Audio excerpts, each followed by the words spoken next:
We're live. Okay.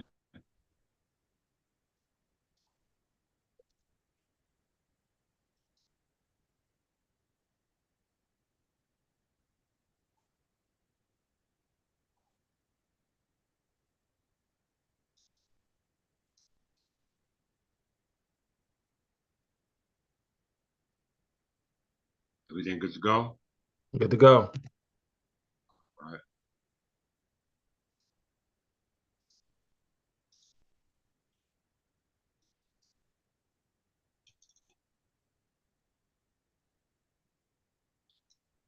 Greetings, greetings, greetings, greetings. It is I, your king, King Clifford Jefferson, ascended of God for the fifth Count of Anjou, son of folk, ruler of Jerusalem. I am the reincarnation of King Edgar the Peaceful, which be here at the Third Temple English Church of England, known as the King of Peace. I'm here again with my illustrious partner, Archbishop Belmont of the Third Temple English Church of England. We're here to greet you in love, truth, peace, and freedom, which is a marvelous lesson in regards to the doomsday, all right, in regards to understanding who we truly are in regards to this resurrection, all right. You see the title as we see it thus far put forth by Archbishop Belmont. Beautiful, beautiful, Archbishop. I appreciate you, brother. So we're gonna get started. As always, we're gonna let Archbishop make his introduction. I want to give honor to my marvelous queen, Sister Galveston from the House of Galveston, as well as all those who take part of the endeavors of the Third Temple English Church of England. With that, I digress. Greetings, brothers and sisters, within the Kingdom of England, Empire of Albion. Is I, Archbishop Belmont, from the illustrious Noble House of Belmont. Today is April 7, 2974 of the Berber calendar, what is equivalent to your 2024 Gregorian calendar. And I like to say, always, it's a beautiful time to be alive. First of all, I'd like to give honors to our King, Clifford Jefferson, from the Royal House of Plantagenet, as well as our Queen, Queen Lisa Jordan, from the House of Galveston, to the members, trustees, officers, as well to the loyal subjects who are scattered amongst the four corners of the world, who have the opportunity to hear our voice during this time of resurrection. And for those of you who are just now having the opportunity to hear us, we have come to bring to light those who are the long lost English heirs and successors from the territories that you call Great Britain today, or the British Isles. Not only that, but the territory you have called so-called North America, because North America is part of the Anglosphere, which is the cosmic connection of North America, South America, as well as certain parts of Europe, which is we can call the TO map Europa. So for those of you who haven't heard this before, this is a great time for you to be able to hear it, for you to be able to see it with your own eyes, and to know that the Third Temple English Church of England, we are the visible church for those heirs, so they can find themselves back towards salvation on the path of righteousness. And once again, because of us having been succumbed to the many different doctrines regarding religion, the best doctrine in this day and time that we're going to see that's going to be able to help save our people is not only just the Christian code of ethics, but the Mosaic law that goes back all the way to Moses. So for those of you who are into the church, this is your way for you to be able to come back home, back to the true King who you call Christ. And I'd like to go ahead to give once again honors to King Clifford Jefferson for putting these pieces together and having the time to be able to show those of you who have never actually knew that the English people are here in the so-called territories that you call North America today. He has, been sacrificing a lot, even the things that many of you call luxuries, just so therefore he can bring this information to the daylight, that many of us have really no clue actually existed until this day and time.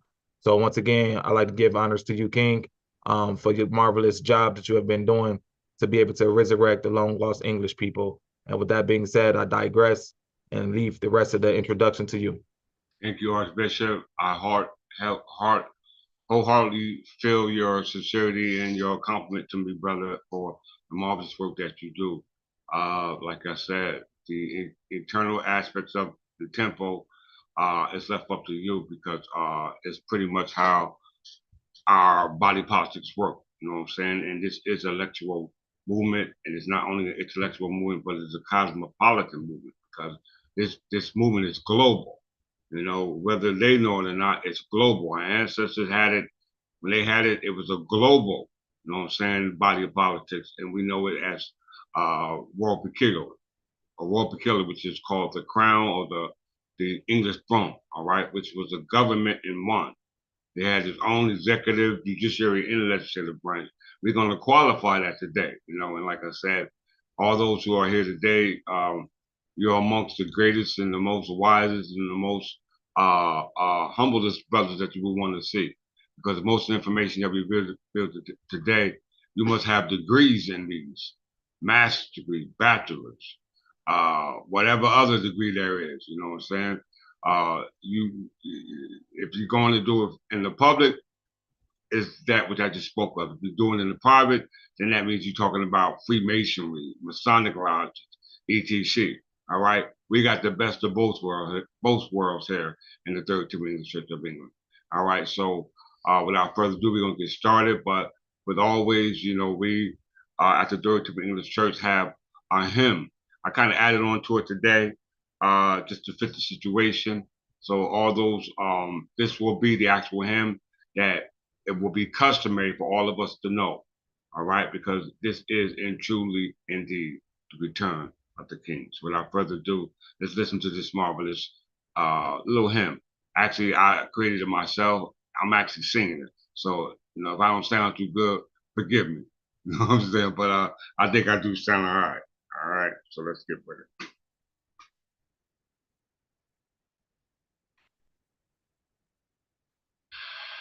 Hold on.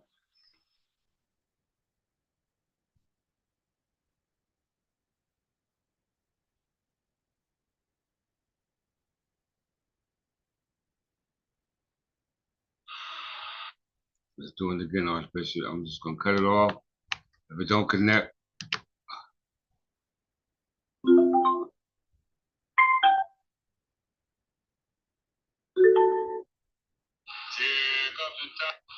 all right, it's messing up. But I'm gonna sing it to you for myself. All right. Instead of playing it, I'm gonna sing it for you. All right. I'm gonna give it to you live.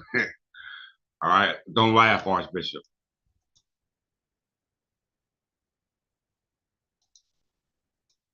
Return of the King. There comes a time in the tales of men that the world know very well. But to them that the story is told about forever remains a tale.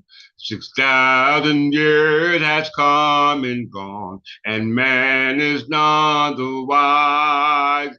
The hour has come as fate has told, what follow is man's demise. Return of the King, return of the King, make way, make way, make way. Return of the King, return of the King, forever where he may reign. Time waits for no one, but everyone's subject to time. From tales of God to tales of men, therein your answer will lie.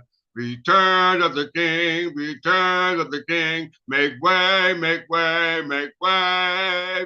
Return of the King, return of the King, forever where he may reign. Well done, King. Well done. Thank you, thank you, thank you. All right, so just imagine us all got our coffee. You know what I'm saying? When we gather and we singing that, beautiful frequency, vibration, the message, which is mostly what's important, the return of the King. All right. I wish I would have had a plan, but I'm glad I did it live. The ancestors probably said, "No, you're gonna do this live, buddy. This is live. We're gonna do it live." 1 second.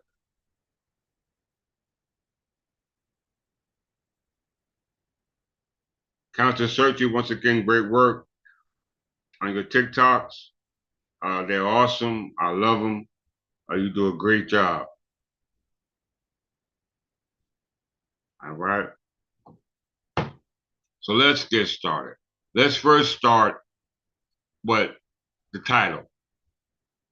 The title is King Alfred's Doom, the Book of Judgment, and the Wall of Separation between church and state. This is a very, very, very, very important topic. You got the abstract and you got the concrete. I pretty much went over it in my last two lessons. All right, before to give you a nice syllabus or a nice narrative. It's going to be done today. It's going to bring it home. So for you to get the totality of what it is we're going to talk about today, you must watch those last two lessons that I did.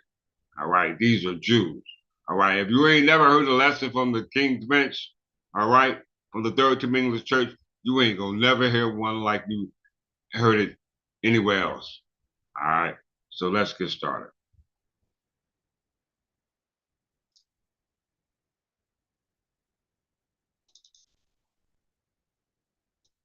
Move this out of my way. Close this out.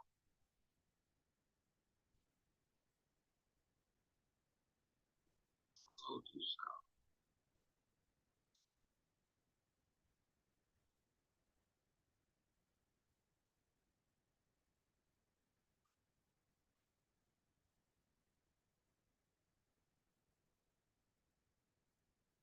First of all, it's pretty much deals with like Archbishop said. All right. We know that a lot of us are under the auspices of the Christian teachings. All right. Christianity. We as Anglo-Saxon Berbers were under the auspices of Christianity as a result of what took place in the 5th century. Okay. That's very important for you to understand because there's a paper trail that you must follow. When we say paper trail, we mean paper trail. All right. We ain't talking about no crumbs. We're talking about documents. You know what I'm saying? Information, sources, resources that you can go to. We're giving it to you now. You know what I'm saying? We ain't just using signs and symbols. These are signs and symbols, but what better signs and symbols do you have than can you have than that which you have to guess? All right, because within these paper trails lies the signs and the symbols which invoke what we call magic spells or incantations. All right, magic spells are incantations, and what it is we're revealing to you are magic spells and incantation to unlock the secrets of who you were that's locked dormant in you in your DNA. All right, not just in your cell lineage, but in your physical lineage, i.e., your nationality. All right, all that takes, all of it is wrapped up in one little tight ball. You know what I'm saying? It's all wrapped into one, and you must understand that in its entirety. So this is what we're going to give to you. All right, so let's go into the Doomsday book. We know that the Doomsday book was a book created by William the Conqueror. And William the Conqueror was the actual first English English king. The Domesday Book. Huh? The Domesday Book. The Domesday Book. Right. Right. He created the Domesday Book. All right. Which is a record of all feudal tenures of states. All right. That were divvied out prior to the land being subject to the Intel estate under the allodial title of the king. All right. So that means that the history of William Conqueror and after William the Conqueror is a time when Christ and his angels were asleep. All right.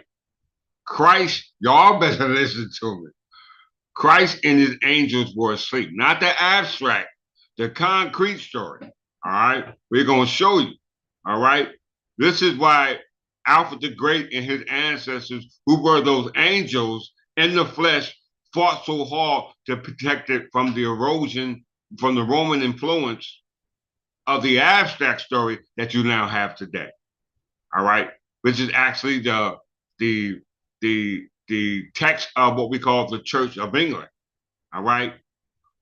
Handed down through Pope Gregory I, through Augustine of Canterbury, sifting through time, all the way up to Henry VIII, all the way down to King James and what you have it now today in your possession. All right. This book contains all those secret magic incantation spells that can only be broken by the one who was allowed to be able to break that spell. All right. So you must be able to understand the language of the incantation of the spell. All right. You watch Lords of the Ring when they always speaking some Nordic or some folklore, you know, how they be saying it, some mess like that. They always chanting a quote. You know what I'm saying? But English is our chant.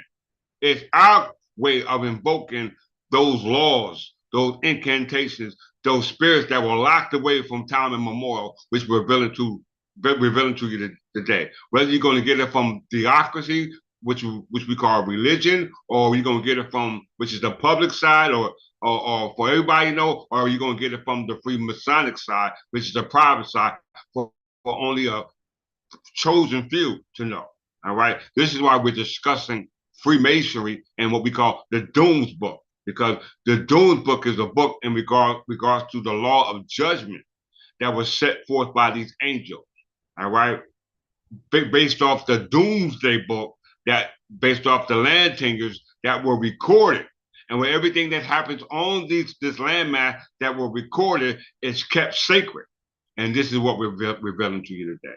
Was that clear, Archbishop? Okay.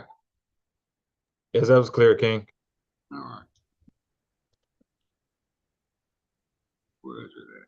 The Dooms Book. Just going to read a little bit about it because we got a lot to cover today.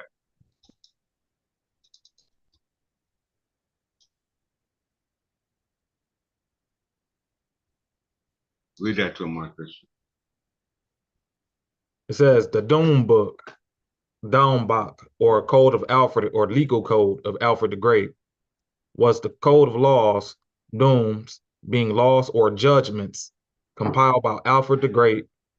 Alfred codified 3 prior Saxon codes, those of Ethelbert of Kent in 602 AD, Hein of Wessex 694 AD, and Offa of Mercia 786 AD, to which he prefixed the 10 Commandments of Moses and incorporated rules of life from the Mosaic Code and the Christian Code of Ethics. Okay. So we know that Alfred the Great codes of law was based off 3 criteria. The Ethelbert of Kent, and we know Ethelbert of Kent goes back into the time when England or Britain was ruled by what we call the Kingdom of Kent, which goes back to the time when Christianity was forced upon the Anglo-Saxons in the 5th century by, as we said, auction of Canterbury based off the authority of Pope Gregory I. All right. And we know that the calendar you use today is the calendar created by Pope Gregory XIII in the 16th century. Okay. And he is the descendant of Pope Gregory I. All right. Who all worked for the authority of Rome. All right. You must understand that. So all the doctrine and the teachings that you so-called have in Christianity, all right, going back to the Constantine and even back through time immemorial, dealing with the story they created for Moses and the Egyptians, all that story comes up under Roman law, all right, under the Roman Catholic teachings. That's not the teachings of the Anglo-Saxon Berbers, all right, or the Anglo-Saxon English Berbers, all right. English is just another term we use for in regards to those as distinct from those who are Saxons, all right. We went that through my last video. If we have time, we'll go through it again today. But for today's lesson, the Doomsday Book or the Code of Alfred was a legal code, all right, was a code of law, dooms being the laws of judgment, compiled by Alfred the Great, codified by pre-Saxon codes, prior Saxon codes of Ethelbert of Kent. This was the time, as I said, when Christianity was we were converted to Christianity, and Neo-Wessex. This is when the Kingdom of Wessex came to its beginning. Then you got Offa Mercia, and then all these were books that we created at the time of Alfred the Great, which is the abstract story. All right, that's the abstract story, contrast to the story that they were actually living, because we are dealing with 2 different calendars. All right. We don't use the Gregorian calendar or the Roman calendar or the Julian calendar or the Hebrew calendar. We use the Berber calendar. Very important for you to understand that in lieu of the conversion or the amalgamation of what we just read in regards to Alfred's Code, based upon the history there going back to Alfred of Kent and Leo Wessex and Otho of Mercia. We must understand that. All right. So this is dealing with the biblical story that you have in your Bible, which is told by King James, who was the King of Scotland. All right, from the House of Stuart, descended from the House of Scottish or the Scottish kings. Very important for you to understand that because this story dictate how you people who follow the Mosaic Code. All right.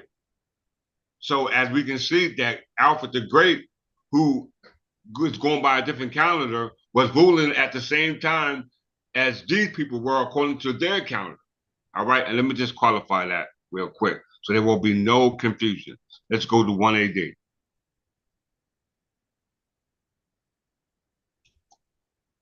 I'm going to move quick, Archbishop.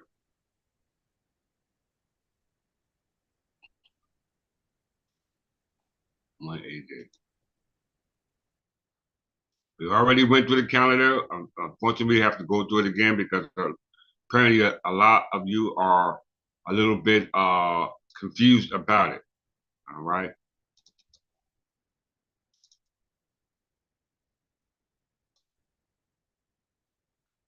Or better yet, 1 BC.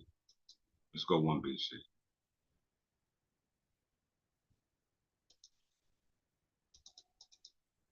One BC.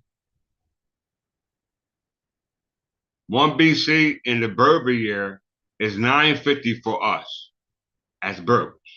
All right. For the Hebrew years, the year is 3760 or 3761 BC, because we're in the year BC. So that's the day of creation of Adam and Eve and the stars and etc. All right. But we're here on this planet. All right. We're here on this planet. Very important for you to understand that. There is no English reading out here on this calendar. Every nation of people has their calendar because the calendars are in alphabetical order. Would you agree, Archbishop? Agreed. All right. We're not any of these people. We're not Islamic. We're not Iranian. We're not Hosselian. We're not Japanese. We're not from Julian. And the Julian calendar is 1 BC. So that means that the Julian calendar, which originated around 47, whether it's AD or BC, it still is irrelevant to us because we're not Roman. All right. We know Julian goes back to Rome. All right. So we only giving you a pre understanding for where we're about to go. You know what I'm saying? So you know you can draw a timeline between who we are and who we're speaking about. All right, because it's all concerning the 10 Commandments, which you know as the Mosaic Code for God people who goes back to what we call the children of Jacob, all descended from Adam and Eve. All right, very important, which goes back to this date, 3760, 3761. We must understand that. And in our year, the Berber year is actually 950 AD, BC. All right, if you go, AD. It's 950 AD because if you go to 1 AD, it's 951. You see that? So time is going up for us. That makes sense, Archbishop? Makes sense. Okay, time is actually going up. And you still don't see an English reading out here. So we have to always understand that the people that we're talking about in this as Anglo-Saxons are Berbers. They are Berbers because there is no English reading out here. So that means the whole territory in which was accomplished by the Anglo-Saxons are Berbers. And remember, they said they were cosmopolitan. That means that they were global citizens. They were universal citizens, whether you want to deal with the extraterrestrial or you want to deal with those who are what they call terrestrial. Terrestrial, exactly. All right, either extraterrestrial or terrestrial. They're global, all right? And in this case, we're dealing with the angels, all right? Because angel English is synonymous. All right, I'm just trying to race all. I'm just trying to dot all I's and cross all T's, so there won't be no problem about what it is that we're saying here today. All right, because it's all concerned your religious freedom, your religious protection. This is what we call the Establishment Clause and the Free Exercise Clause, which the United States calls the First Amendment. They're not the same, y'all. They are not the same. The First Amendment is not the Establishment Clause, which the free exercise is rooted in. All right? I'm about to tell y'all, y'all better be thankful that y'all come amongst us. Archbishop, you want to say any words? Yeah, and I was going to say, in point of interest, it's a difference between freedom of religion and you practicing your religion. Because when many people think freedom of religion, they think they can practice anything, which is true. But we know us as English people, we cannot practice any so-called religion that we want to, So therefore, that you have to understand that there's a difference or that confusion when people think freedom of religion is based off of who you are, So everyone who's so-called no longer practicing a religion, you're technically removing yourself from your heritage, your identity. So you have to be careful when you use that, because when you say freedom of religion, you're just pretty much saying you can practice whatever you want. But once again, us English people, no, we cannot. All right. Well said, Archbishop, and I'm glad you said that, because we're not practicing anything that we want to practice. Exactly. You know what I'm saying? We're going according to the Mosaic Code that was coded to Alfred the Great. Why? Because we just read it. It's the law. All right? Let's go back to it real quick. It's a record. It ain't just something we made up. It's a book. It's the law. It's literally the law. And, if you don't honor the law, you consider an outlaw, which means you are no longer underneath that covenant that protects those people. They got this word. What's this? Leipzig? Was that Germany? Leipzig. Yeah, University of Leipzig. Yep. Yeah, Germany or Turkey, one of them. So that means that they must have been cosmopolitan, global citizens, right? That's your proof right here. Alfred the Great, wise elf. Elves cast spells, right? You go back to the elves of Kubler, they going in the tree making cookies. All right, casting spells. Come on, man, Keebler elves. And cookies are dark or black. Come on, man. It's just crazy how we are. King Alfred planned. They were planning on us staying asleep. They didn't plan for us waking up. All right. That brother who wrote the King Alfred plan was on his way to waking up at that time. All right. He wasn't on the frequency that Frederick Douglass was, because Frederick Douglass was woke up. He was up. He said, my fraternity is Anglo-Saxon fraternity. All right. So somewhere between him and that brother, we went back to sleep. That was King Alfred's plan. As soon as Frederick Douglass mentioned King Alfred, they shut him down. Because he knew he was, even at the time of slavery, that's what emancipated. So as soon as that happened, as soon as that brother wrote that book, King Alfred the Plan, they said, oh no, we can't have this again. This is not going to happen like it did with Frederick Douglass. All right. They almost found their way there. You know what I'm saying? So they are checking us, but checkmate is here. All right. It's checkmate. We're proving it to you. All right. Alfred's Law. And the Alfred Law was a conversion of the abstract story of the Ten Commandments dealing with Moses as a result of what we call the Exodus when they were going from Egypt. All right. Alfred the Great, mind you. All right. Alfred Great was the king of Wessex. He was married to Elizabeth, who was a dark-skinned sister who looked just like us. I'm not going to show you. We went through that in my last lesson. So if you want to find out how King Alfred the Great wife looked, go check it out. Because if they were our ancestors, that means that we are their children. We're their children. All right. And in that case, they left some documents, i.e., a way of life and laws for us to live, for us to maintain our identity. Yes, Alfred the Great was born in Wantage of Berkshire in Wessex. All right. Berkshire is where the word London comes from. And Berber is where the word was where birth was found in London. Okay, we went through that in our last lesson, but we're going to briefly go through it again just to qualify today's lesson. Like I said, today's lesson is one of a kind. All right, so we follow Alfred the Great, and we already know his son was Edward the Elder. His son was Ashton. So all the stories that we got from the biblical stories that were became abstract was then compiled in what we call Freemasonry. All right, Freemasonry, because the secrets that we had, they hid them into what they call Freemasonry under what they call Masonic what they call Masonic manuscripts. That's what they were called, Masonic manuscripts. So let's get a quick view on that, because I already taught about this again, but you have to go through it again to make sure y'all understand it.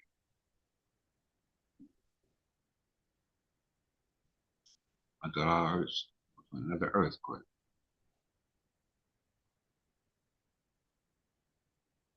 Where is it? Don't forget, we should also too go a little bit further into that, to the Doomed book. Yeah, all right. Let's go back there first.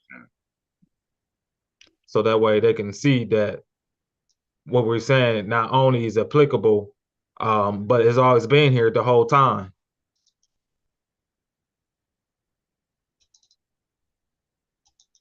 Let me know where to go. You can just go to the contents.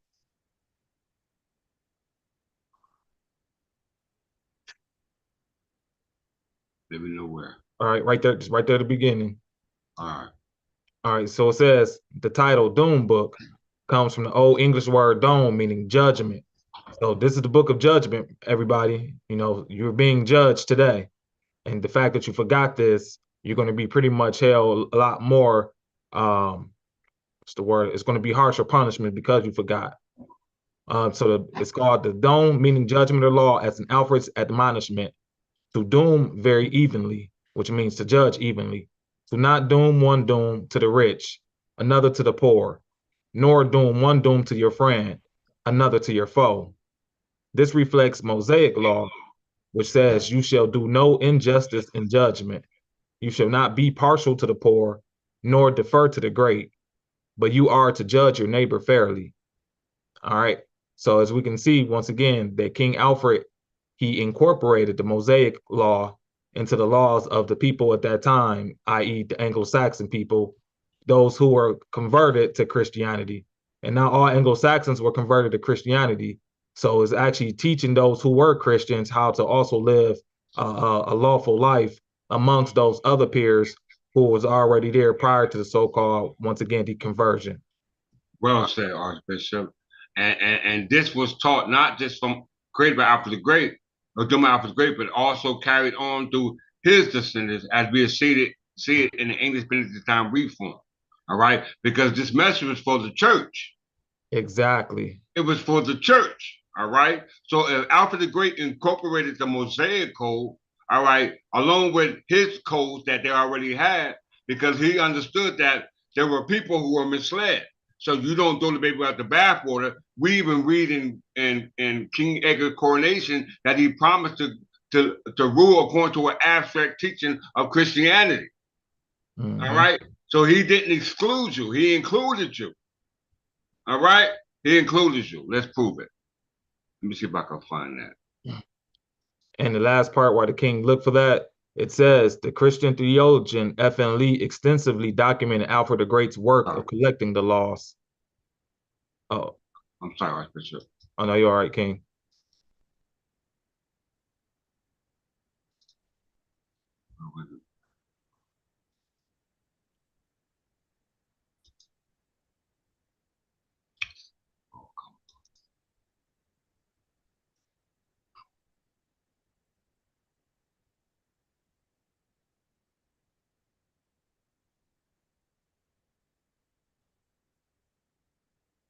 I think I made a boo-boo, bro. This is it. Oh, thank God. Ooh, I think I made a boo-boo. All right. Go ahead. All right, yeah, so it says, the Christian theologian F.N. Lee extensively documented Alfred the Great's work of collecting the law codes from the three Christian Saxon kingdoms and compiling them to the Doom Book. Lee details how Alfred incorporated the principles of the Mosaic Law into his code, and how this code of Alfred became the foundation for the common law. All right. So once again, the reason why this is important to understand is because the common law of England, which we're supposed to be practicing today, is actually the compilation of the Mosaic Code as well as King Alfred Code, which we call the Doom Book or the Book of Judgment. So for you to actually truly be in conformity of the common law, you actually have to be honoring the Mosaic law. In regards to this, you must be inside the church, because the only folks who 9 times out of 10 who's going to be honoring the Mosaic Code are going to be those who are actually inside the church. So as you see how they tricked our people by bringing you outside of the church, or any so-called church of that matter, because if you was even into the abstract, you still was able to actually have some type of protection underneath English common law. But now you outside the abstract church, so you have no protection underneath the so-called ecclesiastical or the so-called concrete common law of England, because there, as you see, are technically one and the same here in so-called America. Well said, Archbishop, and I'm glad you pointed it out in regards to the Mosaic law, as well as the law of our ancestors became what you know as the common law. All right, which is you call natural law. All right, and natural law depends upon natural justice, and natural justice is not somebody coming out the cloud, saying, "Hey, do this." Natural justice is what we call the judiciary system of God's kingdom. All right, the laws that make up God's kingdom and the justice that comes from breaking God's laws of God's kingdom. All right. That's very important to take into consideration when we're talking about being descendants of somebody and being under that protection of somebody and violating the laws of that somebody and being subject to that that judgment of somebody, which can ultimately be explosion from that somebody. All right. Exactly. So you must take that into consideration, because we all, once again, we're talking about what's the name of this King Alfred's Doom, the Book of Judgment, and the wall of separation between church and state. We're going to see today that Thomas Jefferson, who bears the name Jefferson, told you that inside the state is the wilderness and the church is God's glory. Exactly. Right? And it's separated by a wall. Right now, he's going to tell you that wall is broken. Mm-hmm. He's going to tell you in his own words that the wall has been broken. That wall that has been broken is nothing more than a London wall that's told in your assumed story told by them. You know what I'm saying? And we're going to get into that as well today. I talked about it already, but we're going to go through it again today. All those who read or viewed the last lesson we did, today will be a beautiful a revelation in regards to that story. All right? It's always a revelation for us. All right? Exactly. So good thing you pointed out, common law is the foundation, because we're going to trace this common law, i.e. Mosaic Code, as well as our codes, on out down through history. Mm-hmm. All right? Down through history. That's very important. Common law, before it became prejudice, was just the custom and the usage of the people doing it at that time. Mm-hmm. You know what I'm saying? They're no longer doing it. So what? We had to reincorporate our custom so we can actually do it. We can live it. Exactly. You know what I'm saying? Living it. We are living the life of Anglo-Saxon burghers. Not the English when William the Conqueror invaded and then the turmoil came in and conflict. That's why Godfrey V, Count of Anjou, aligned his alliance with the kings of Wessex through the marriage of Godfrey V, Count of Anjou with Empress Matilda, who was the granddaughter of Margaret of Wessex, who married Margaret of Scotland, as well as Matilda of Anjou, who was supposed to marry William Atlan, but he died in the White Ship, which is the reason why we have what we call the Anarchy, which is nothing more than a result of why we had the Constitution of Clarendon created, as well as the Assize Courts created, to protect the estate as a result of what was going on, of what we call squatters. Yes, the United States is nothing more than squatters. Exactly. They're squatters. We're going to prove it to you once and for all. You will never get this comprehension nowhere else. Why? Because you read it. It was here. It was kept circuit by who? Not just the King James, who wrote the Bible, where you get the Mosaic Code from, which he automatically got it from Henry the Eighth, and they got it from the Plantagenet crown, and they got it from who? The Kings of Wessex, because we're reading it right now. Exactly. King Alfred the Great. He incorporated it all, and that became the foundation for what, Archbishop?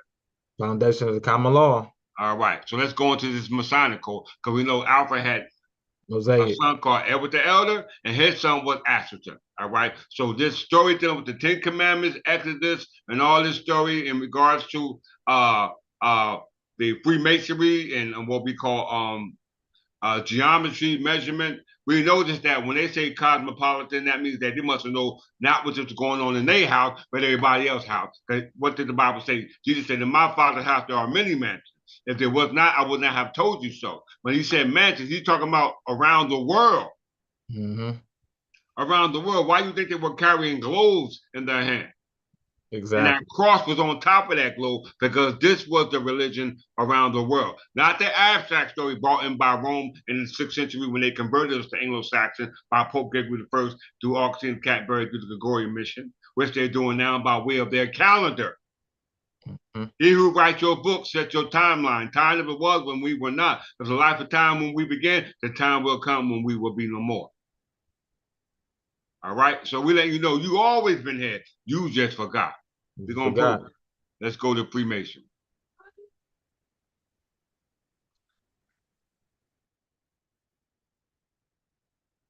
You had it. You covered everything here in Jones' book. Yeah, pretty much everything was needed to say was as they can see, especially everyone here, I'm quite sure are familiar with the Ten Commandments as well as the Mosaic Code. So once again, if you're living the true life of an English people, you better be living the so-called Mosaic Code as well as the Christian ethics, because as you see, they have now become one and the same amongst the Anglo-Saxon people today. Mm-hmm. Okay. So we got the laws incorporated in Alfred the Great's code, which became the foundation for common law, and then it was passed down through his descendants, all right, which was Edward the Elder on to Ascension. We just, first of all, let's prove it. Let's go to the English Benedictine Reform. This is the paper trail, y'all. This is the paper trail. Who can show you receipts like this?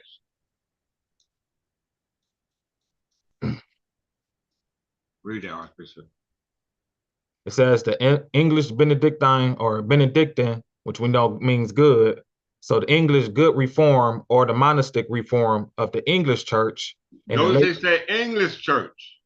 Exactly. You know what I'm saying? It didn't say the Church of England, because the Church of England goes back to Augustine of Canterbury.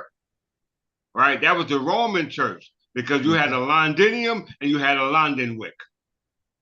All right? Separated by a wall called the London Wall. All right? And we know the Londinium, i.e., London, the Roman London, only lasts for about 500 years. From the time of the invasion to the time of they left it. All right? And then the wall was rebuilt by Alfred the Great, the King of Wessex. So that shows you that the Mosaic Code that Alfred incorporated was based off his law, as well as those laws that were already here before him, based off Ophir Mercia and Neo Wessex and Ethelbert of Kent. All right? And they were defending off these Vikings who were invading this land. All right? We're getting into it. We can cover everything. Read it, Archbishop.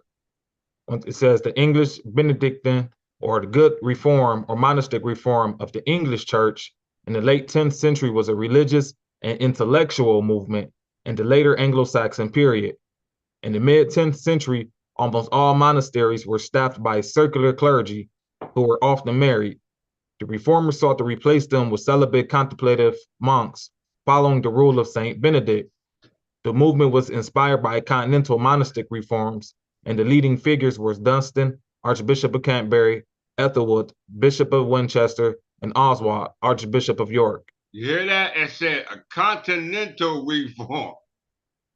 Continental reform deals with a cosmopolitan movement, and that movement must have been an intellectual movement as well. It had to be. Mm-hmm. If you deal in cosmopolitan, that's international. That's on an international level. Beyond the international level. It's worldwide. Worldwide. You know what I'm saying? Worldwide. Not just Galactic, but intergalactic.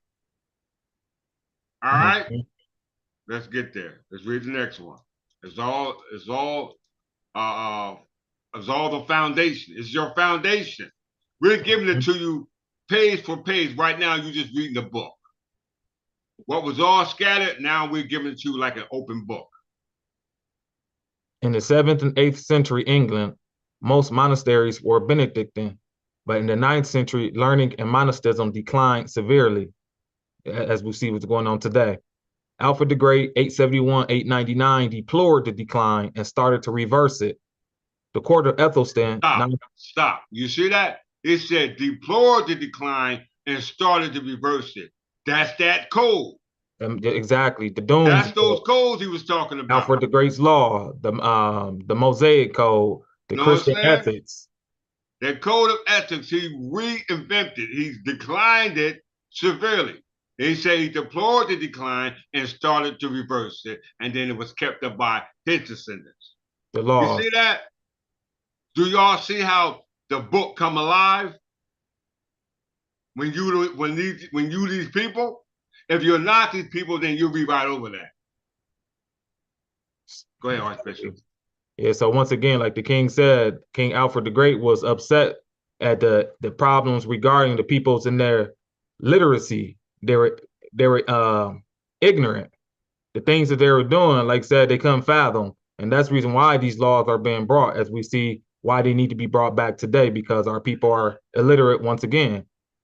All right, so it says, so the court of Ethelstan, the first king of the whole of England, was cosmopolitan, and the future reformers such as Dunstan and Ethelwood learned from continental exponents of Benedictine monasticism. The English movement became dominant under King Edgar, 959-975, who supported the expulsion of secular clergy from monasteries and cathedral chapters and their replacements by monks. The reformers had close relations with the crown, furthering its interest and depending on its support.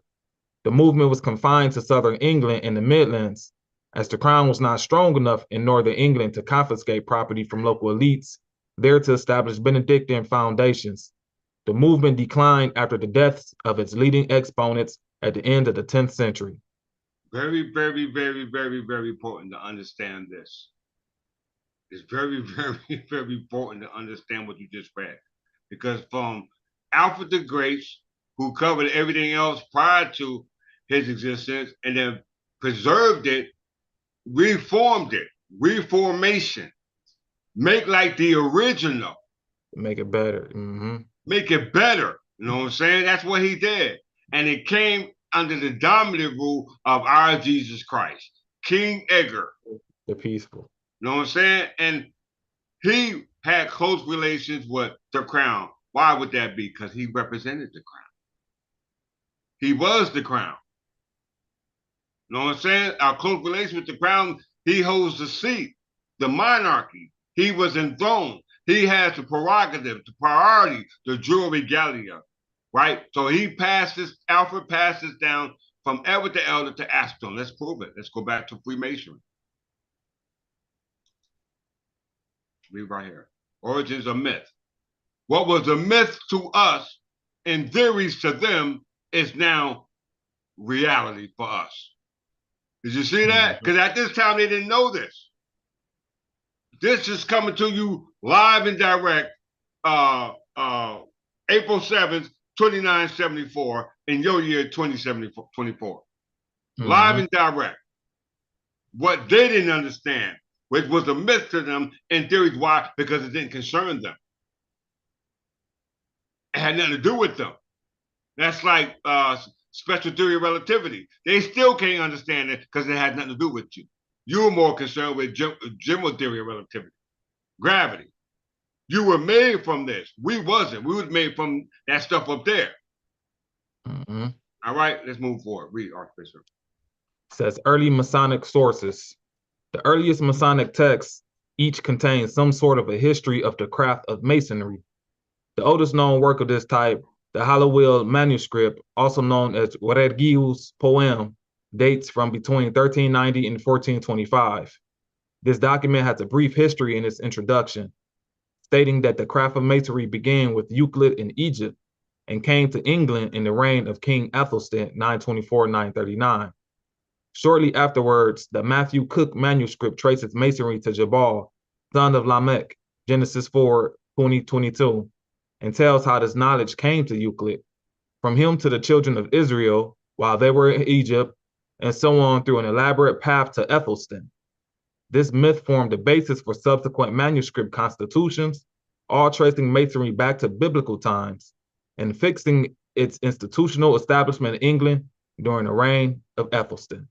Okay, so as we can see, through the English Spinning Town reform that was done by Alfred the Great by incorporating all his code as well as the abstract stories that were created as a result of Christianity being brought on them through force.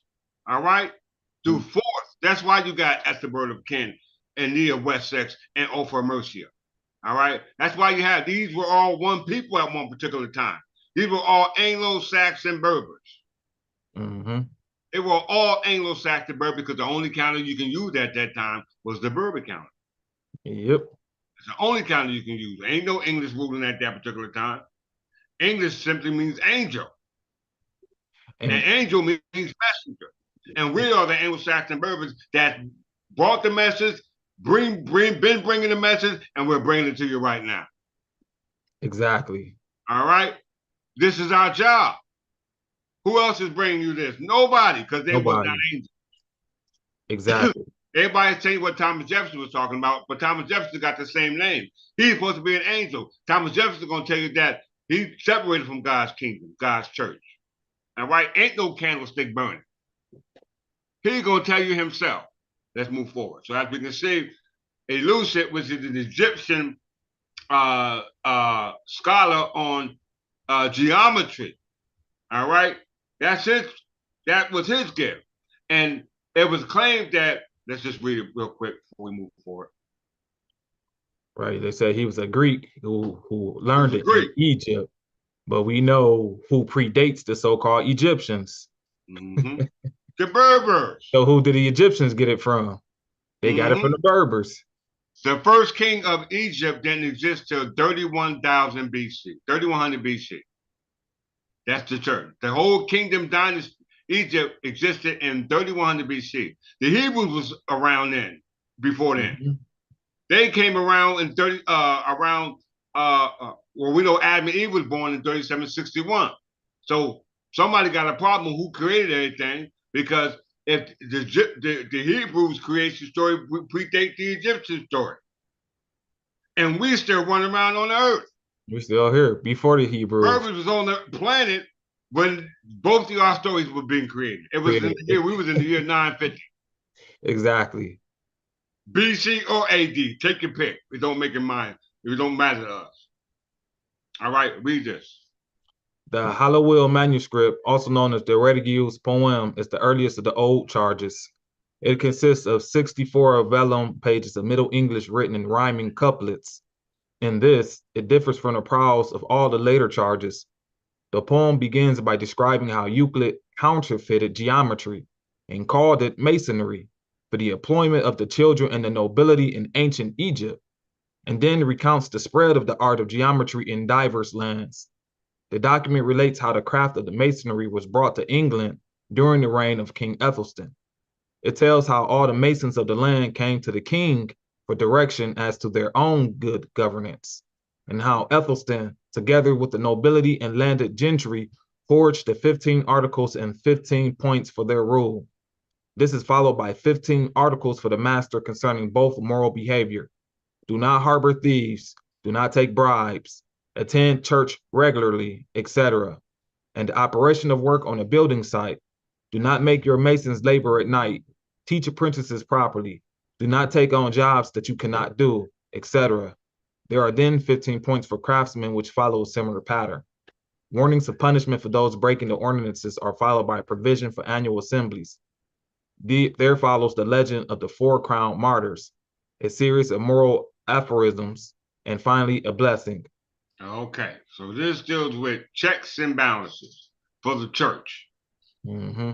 Checks and balances for the church. All right, and we know that the church and based upon the checks and balances by ascension, was not just a territorial, a stationary territory. It was cosmopolitan. It was international. All right. That's the reason why when we speak about government, they was called an itinerant court, a government that was constantly moving. All right. That's why most of y'all confused about the story of Rome. All right. Because the story of Rome can only be based upon the government of Rome, which is based off a specific territory where the government runs. All right. And you look at it as the word London, and there's different territories called London. Which one is the right London that you're talking about? You need to be specific. Are you talking about the Roman London? But we can't be talking about that because we're not Roman. We know we got a London. It was called Londonwick, and the London that you talk about, spelled the same way, London, is called Londinium in the ancient language. All right? So for those who prefer Roman, then you're in a whole other territorial, what was it, a mile down the road from our Londinium, Londonwick, separated by a wall.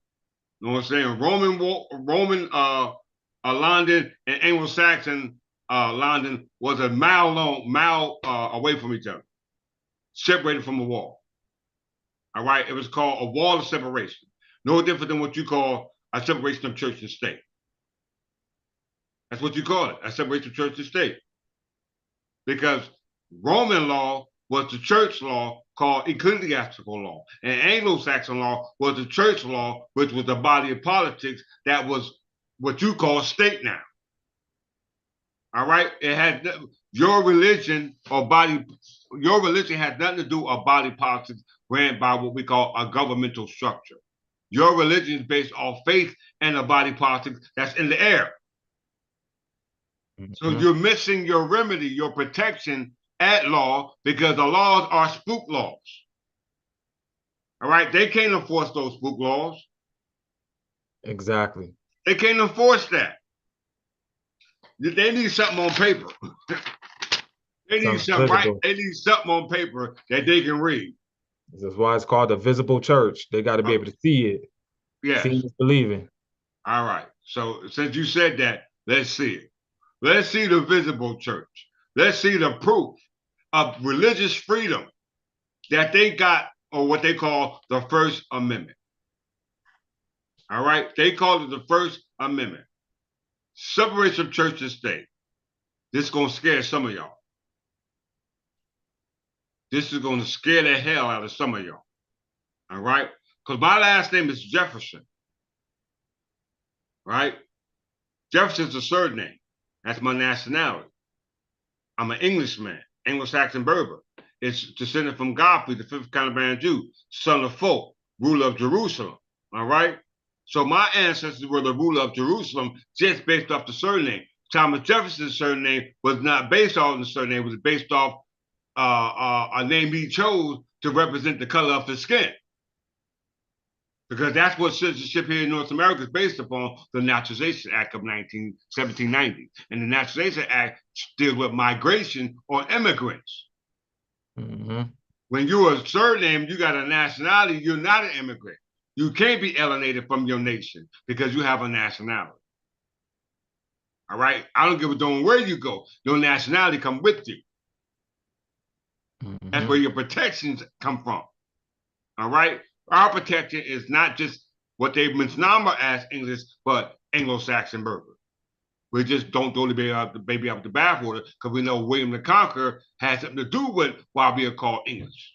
All right? And that's because of those Saxon tribes coming in and amalgamating with us as Anglo-Saxons and bringing in that abstract story, as you call Christianity, which resulted from Viking invasions, which the Scottish kings were associated with it, right? Because the word London, which we call London and you call Londinium, is found in two places, England and Scotland.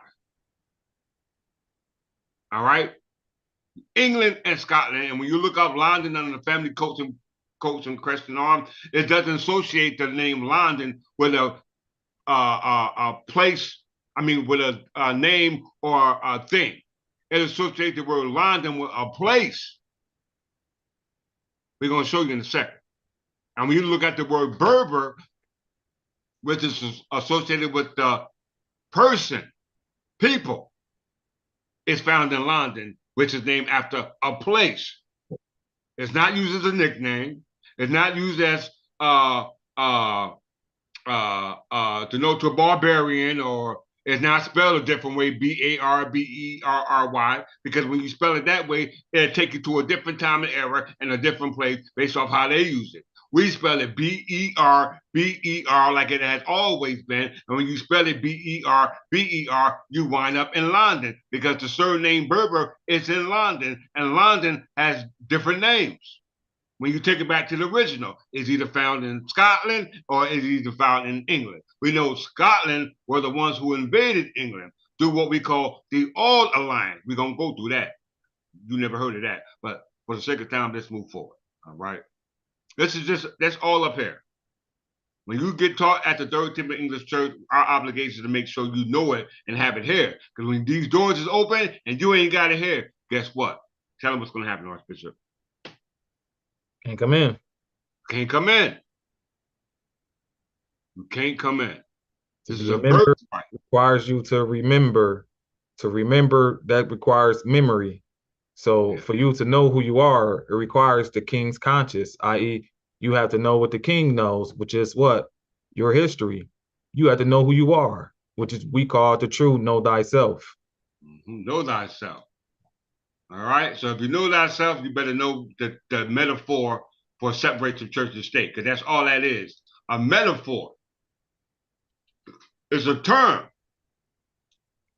Exactly. Separation of church and state is a metaphor paraphrased from Thomas Jefferson and used by others in discussions regarding the Establishment Clause and Free Exercise Clause of the First Amendment to the United States Constitution, which reads, Congress shall make no law respecting an establishment of religion or prohibiting the free exercise thereof. Read it again for him, Archbishop. It says, the separation of church and state is a metaphor paraphrased from Thomas Jefferson and used by others in discussions regarding the Establishment Clause and Free Exercise Clause of the First Amendment to the United States Constitution, which reads, Congress shall make no law respecting an establishment of religion or prohibiting the free exercise thereof. Okay, so the First Amendment that the United States Constitution drafted was based upon the Establishment Clause and the Free Exercise Clause. Without the Establishment Clause and the Free Exercise Clause, you will have no First Amendment. All right? You will have no First Amendment. All right? And this was a metaphor of separation of church and state. Church being God's kingdom and state being the devil's kingdom. Okay? Because God ain't in the state and the state ain't with God. Both got a body of politics. In England, there was a fusion of power, which means there was a church state. Which means God ruled the state and the church. God ruled the state and church, all right? They had laws just like your state got laws here on earth. It was one and the same. One and the same. Then what they removed is remove the laws here on earth and put it in the sky. All right, so now you up here looking. You know what I'm saying? Instead of right here. Why? Because separation of church and state is a metaphor. Paraphrased by who? Thomas Jefferson. Thomas Jefferson has a surname Jefferson, right? He the one came up with the idea for separation of church and state. And let's look up what he said about the idea of separation of church and state. Let's read it. He said the principle is, he said Jefferson wrote. No, start there. Yeah, start there. It said the principle is paraphrased from Thomas Jefferson's separation between church and state. It has been used to express the understandings of the intent and function of this amendment, which allows freedom of religion. It is generally traced to a January 1st, 1802 letter by Jefferson addressed to the Danbury Baptist Association in Connecticut and published in the Massachusetts newspaper. Now, mind you, hold on, what's on the side? In point of interest, this is, remember, this is about almost 20 years after the so-called American Revolution War, when they so-called separated from Great Britain. And so now they're talking about a so-called what? A separation of church and state. So this is very key, paramount to understand regarding that the king himself was technically considered as God. And so now once they disconnected themselves from the king, now they're going to disconnect yourself from the abstract God, which is, as you're going to see, is not something that you want to be part of, especially now being subject to the state. He's All going right. to tell you. Read it. So Jefferson wrote, believing with you that religion is a matter which lies solely between man and his God, that he owes account to none other for his faith or his worship, that the legitimate powers of government which reach actions only and not opinions. I contemplate with sovereign reverence the act of the whole American people. Pay attention. He says the act of the whole American people, which declared that their legislators should make no law respecting an establishment of religion or prohibiting the free exercise thereof, thus building a wall of separation between church and state. Adhering to this expression of the supreme will of the nation in behalf of the rights of conscience, I shall see with sincere satisfaction the progress of those sentiments which tend to restore to man all his natural rights, convinced he has no natural right in opposition to his social duties. Okay. So every man has a social duty to make sure that he understand what body of politics that he's a part of, because that's called a social contract or a social compact. You surrendering some of your sovereign authority to your representative. All right. Whether it's a bunch of people or whether it's one person. All right. That's called sovereignty. Sovereignty entails the hierarchy of a state. And the sovereignty could be de facto or de jure. If it's de jure, that means that you have the legal right to do so, versus de facto, meaning the factual ability to do something. Because that ability to do something or that right to do something is based upon your right to be able to make laws or amend laws for the benefit of the people to maintain the social order. All right, we must understand that. All right, so this is what Thomas Jefferson said to a church in Connecticut. Now look what else somebody else said. It says Jefferson reflects other thinkers, including Roger Williams, a Baptist dissenter and founder of Providence, Rhode Island. He wrote, when they, the church, have opened a gap in the hedge or wall of separation between the garden of the church and the wilderness of the world, God hath ever broke down the wall itself, removed the candlestick, etc., and made his garden a wilderness, as it is in this day. And that therefore, if he will ever please to restore his garden and paradise again, it must be of necessity be walled in peculiarly until himself from the world. And all that be saved out of the world are to be transplanted out of the wilderness of the world. That's the rapture. That's the rapture, y'all, right there. Because he's telling you right there that in the days of the Baptist dissenters, and we know what a dissenter is, right? A Protestant, a Baptist, a Methodist, a Protestant, those who rebelled against the Roman Catholic Church, and the Roman Catholic Church is the Church of England, right? We know the Church of England, according to how it was created, was revamped by Alfred the Great, which not just protect his people, but brought a whole amongst the people within the fold. Exactly. We're going to know that. Let's look at it. Let's look at the evidence. And now pay it to, and the fact that he told you the God's kingdom or the garden of the church became the wilderness of the world. So the state itself is the wilderness. God is not in the state. God is inside the church.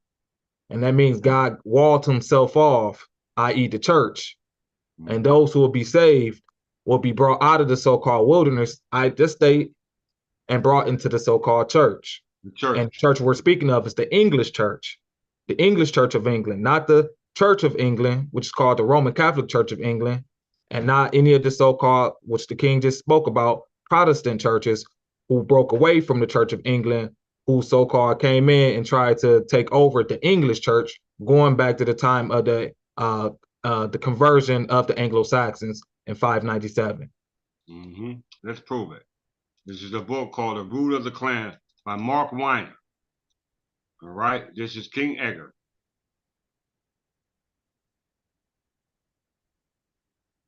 Start right here, Archbishop. Can you see that? Yep. It says, and the abbey would resound with the joyous antiphon from 1 Kings, Zadok the priest, and Nathan the prophet. But in constitutional terms, the most important part of the ritual came when Edgar spoke, shortly after clerics raised him from his position of humility before the altar. For it was then that he swore his coronation oath, making a public promise to rule according to certain principles.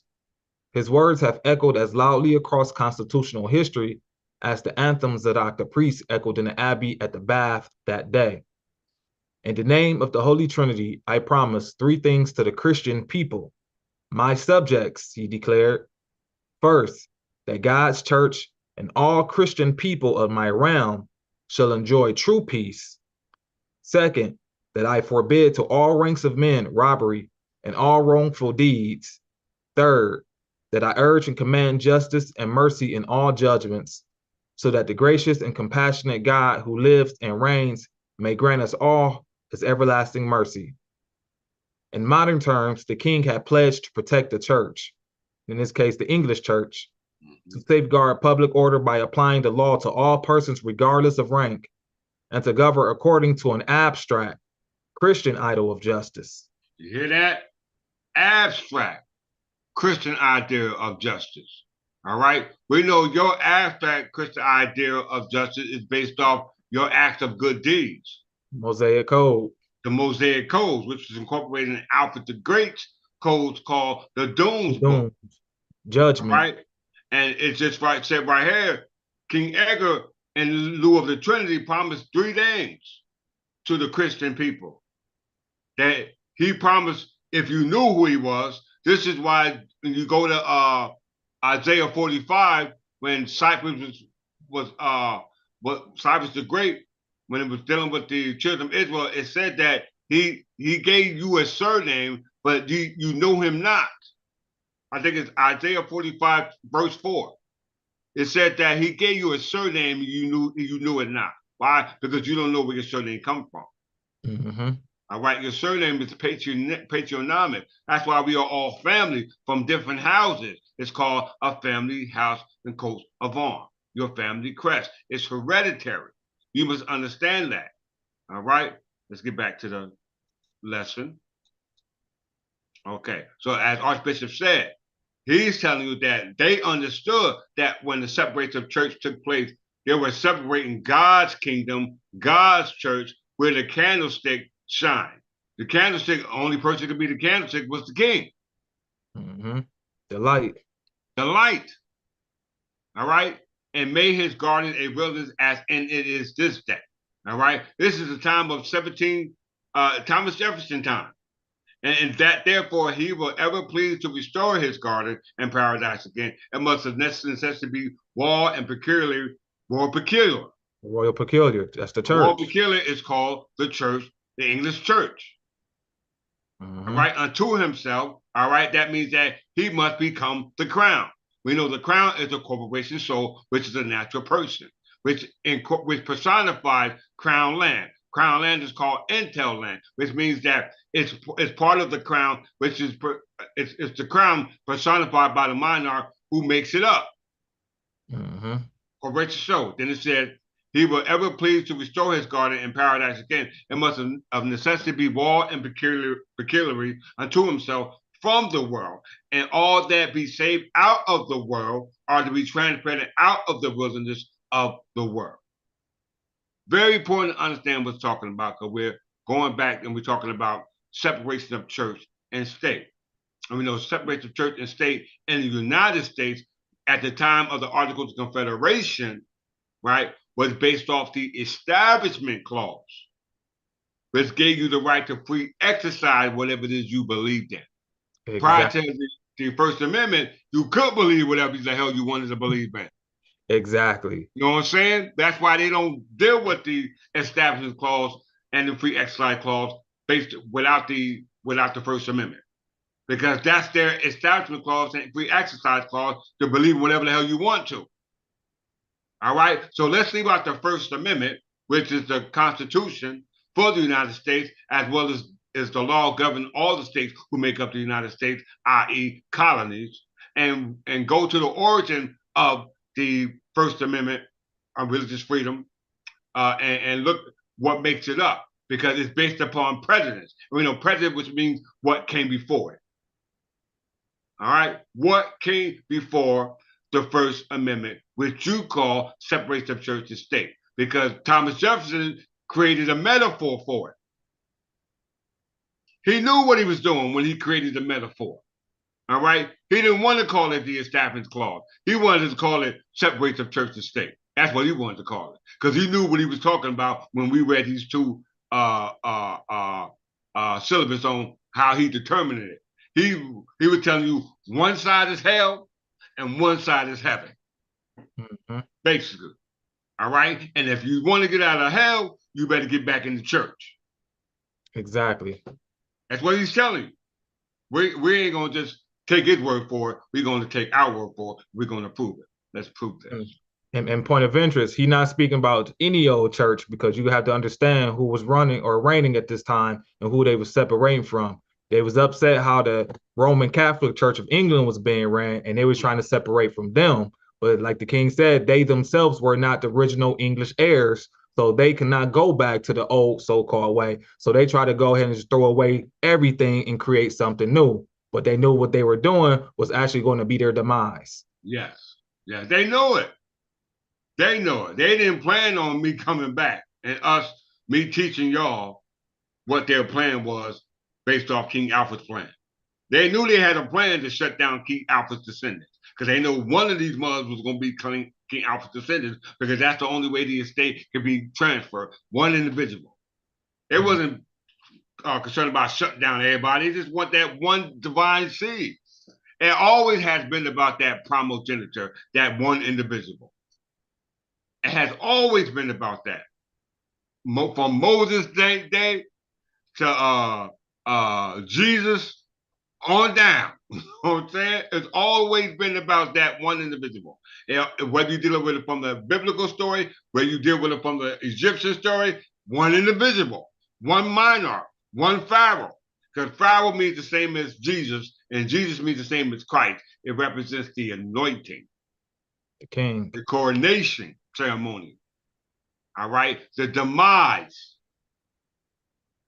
Demise means to transfer from one office holder to the next.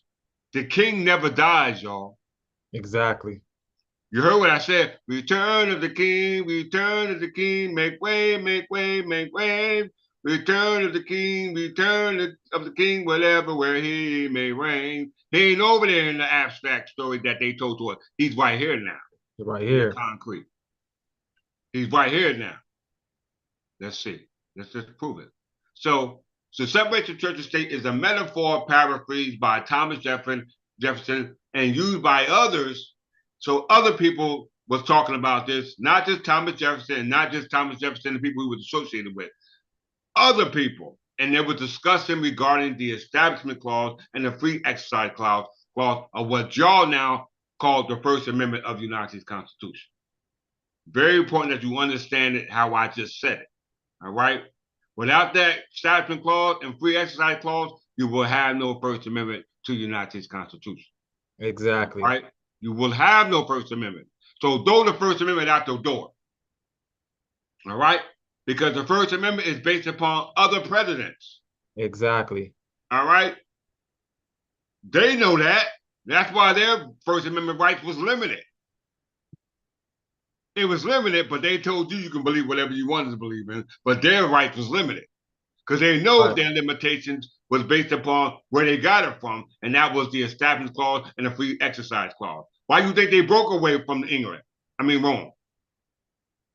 They didn't like the deal. Exactly. Let's see why not. Our bishop just said it. The Roman Catholic Church. The Roman Catholic Church was wrong with us. The Anglo-Saxons, we're still here, and they're still wrong with us. Why? Based off this Establishment Clause. Yes, the Establishment Clause. How many of y'all know the origin of the Establishment Clause? Let's find out.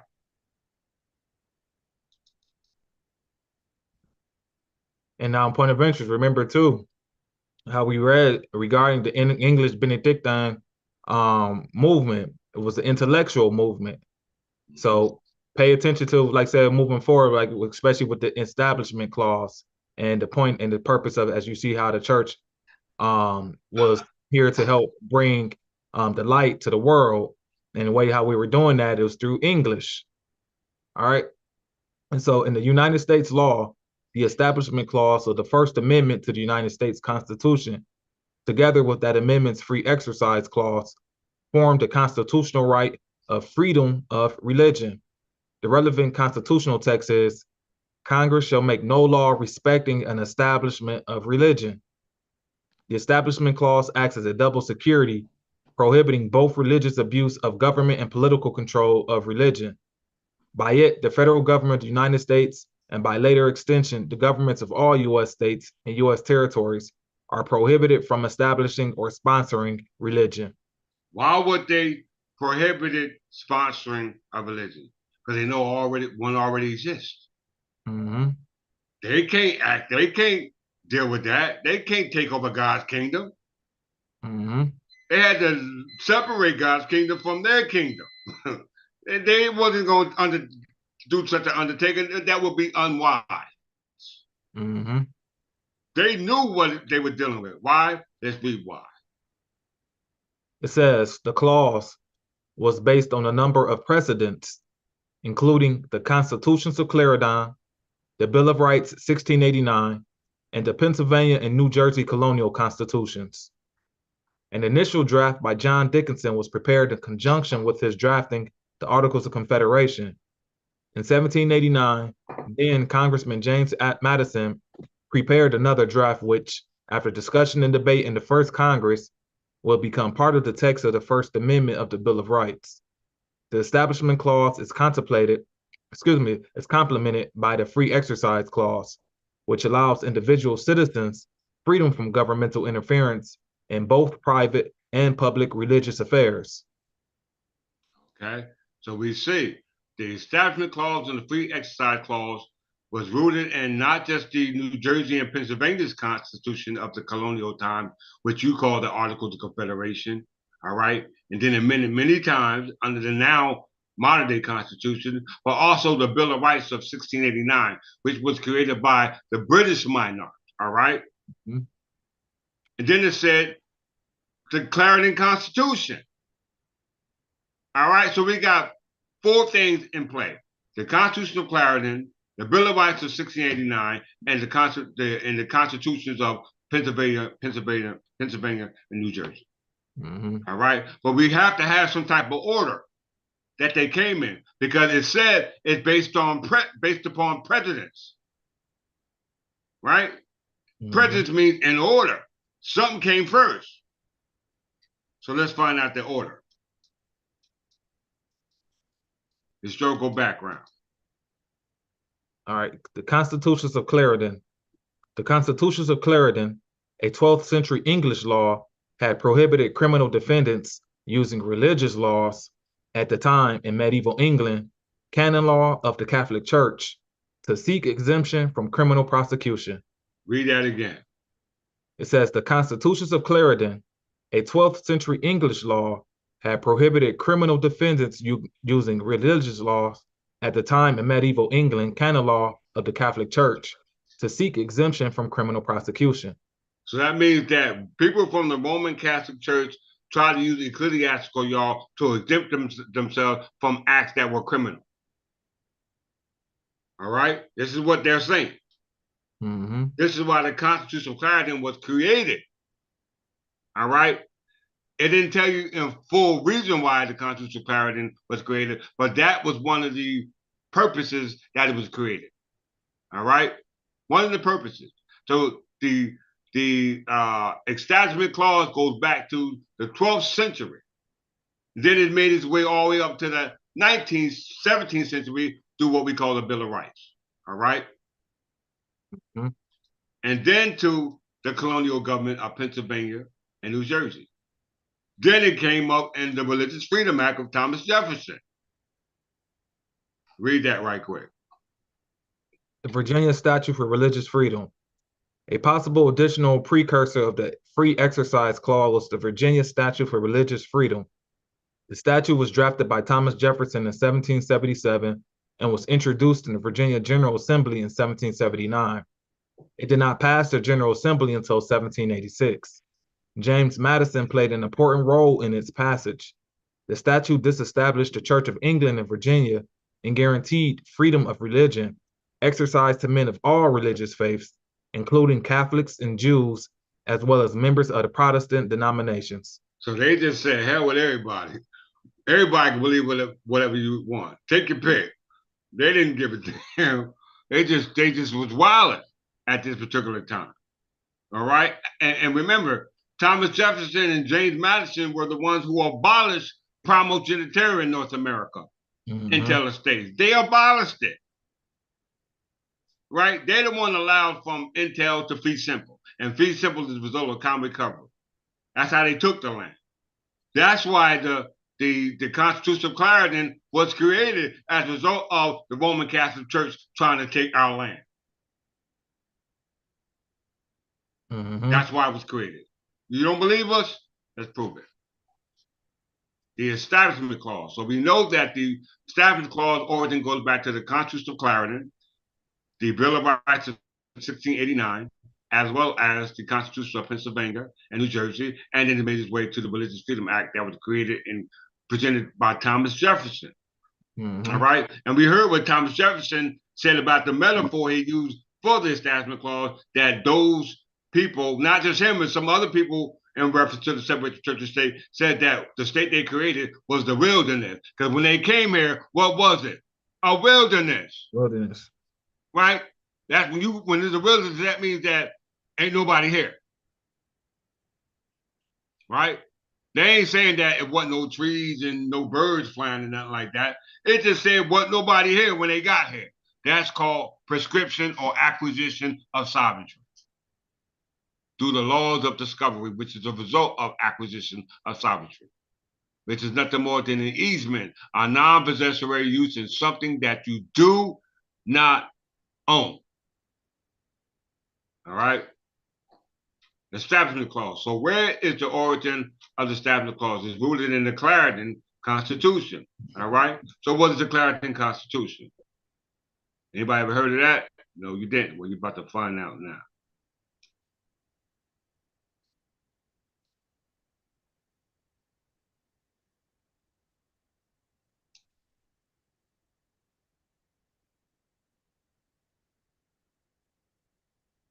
Let's just go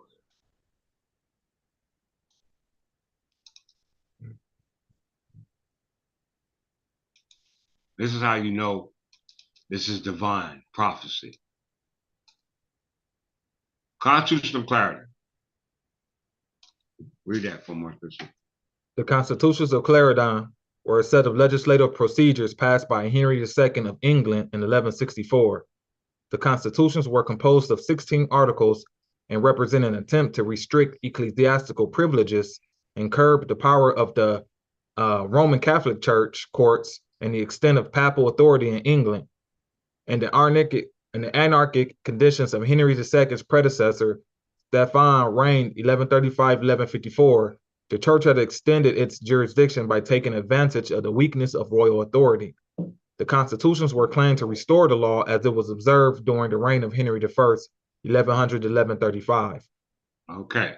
So the Constitution of Clarendon was a set of legislation created by Henry II of England to prevent ecclesiastical clergies from claiming exemptions from criminal acts that they did, which was in violation of his prerogative power.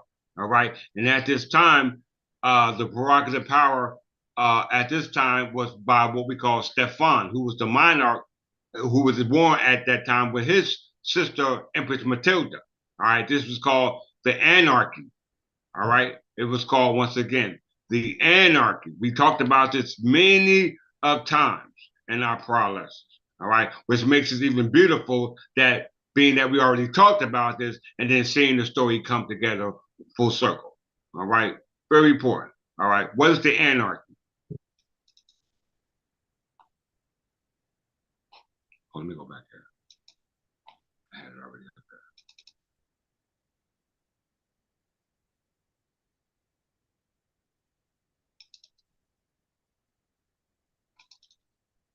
The Anarchy. Read this, Archbishop. The Anarchy was a civil war in England and Normandy between 1138 and 1153, which resulted in widespread breakdown in law and order. The conflict was a war of succession precipitated by the accidental death of William Adelin, the only legitimate son of King Henry I, who drowned in the White Ship disaster of 1120. Stop. Okay, so the Anarchy was a civil war in Normandy, in England, in 1138 to 1153 as a result of succession. Did y'all hear that? A war of succession. Very important. Succession of who? Henry I's son, William Adelin, and Empress Matilda. Empress Matilda is the daughter of Margaret of Scotland. And Margaret of Scotland, Matilda of Scotland. And Empress Matilda is the daughter of Matilda. Let me just look at it. I don't want to be guessing.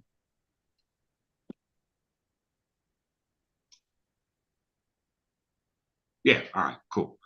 She was the daughter of Matilda of Scotland, and Matilda of Scotland is the daughter of Margaret of Scotland.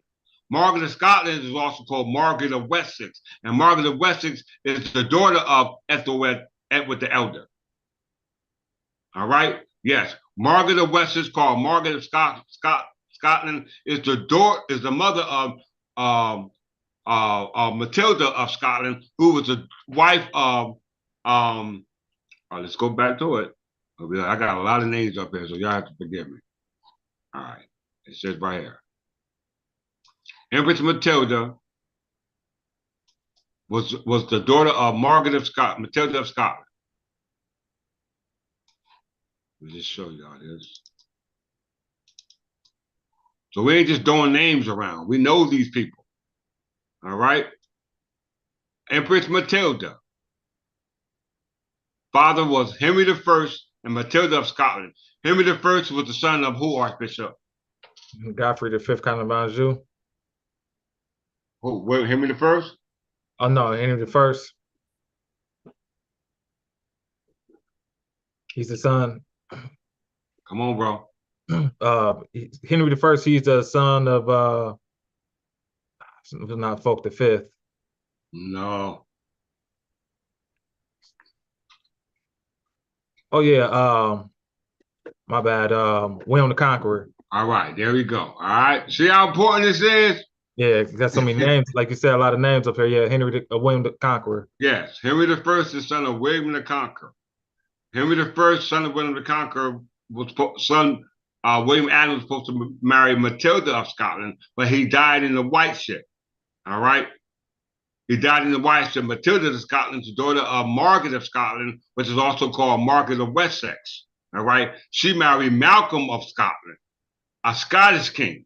Everybody's trying to marry into the kings of Wessex family. All right? Empress Matilda wind up marrying who? Godfrey V, Count of Anjou, the father of Henry II, the one who passed the Constitution of Clarendon. Mm-hmm. Did you hear that? He passed the Constitution of Clarendon as a result of their conflict with the Roman Catholic Church. So it's the English Church versus the Roman Catholic Church. All right. So we know the Anarchy was a result, which resulted in what we call the Constitution of Clarendon. All right. So let's read a little bit more about the Anarchy. And like they said, this was dealing with the breakdown of law and order, as we see what's going on right now, the breakdown of law and order. All right.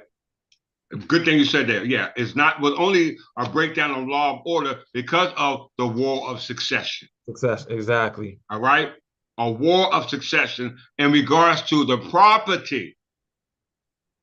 Y'all don't see that yet, but I'm telling you, the Constitution of Clarendon was created to protect property because the Constitution of Clarendon was created in 1164.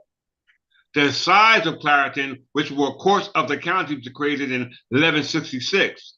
And that's the reason, and you will see why the Assize Courts were created in 1166 as a result of the Clarendon Constitution of 1164, which was resulted in the Anarchy because of breakdown of which resulted in civil war because of the English succession. That's clear, right, Archbishop? Yep. Okay. All right. So we're back at the anarchy. We know the anarchy resulted in a death of William Adeline in the White ship. If it wasn't for the other ship that Empress Matilda was on, her uncle's ship, she would have drowned too. Mm-hmm. All right. She would have drowned, but she didn't. All right. So Godfrey, her father, broke the treaty. All right. And wanted all Empress Matilda's dowry back, her castle, everything, because we know Folk V was the ruler of Jerusalem. He built all the castles in Jerusalem. Watch the movie The Kingdom of Heaven. Folk V ruled all the castles in Jerusalem. Before he ruled Jerusalem, Folk IV was ruling Jerusalem. When he went on to rule Jerusalem, he gave Anjou to Folk V. Godfrey V, Count of Anjou, who then established a plantation in the crown as a result of the alliance of what they call the Treaty of Westminster 1153, which resulted in the anarchy. Yes, the Treaty of Westminster 1153 resulted in the anarchy, the white ship. Let's read a little bit more about this before we move forward. Read this last.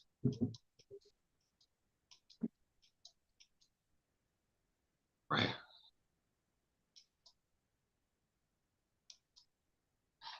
Henry V Empress.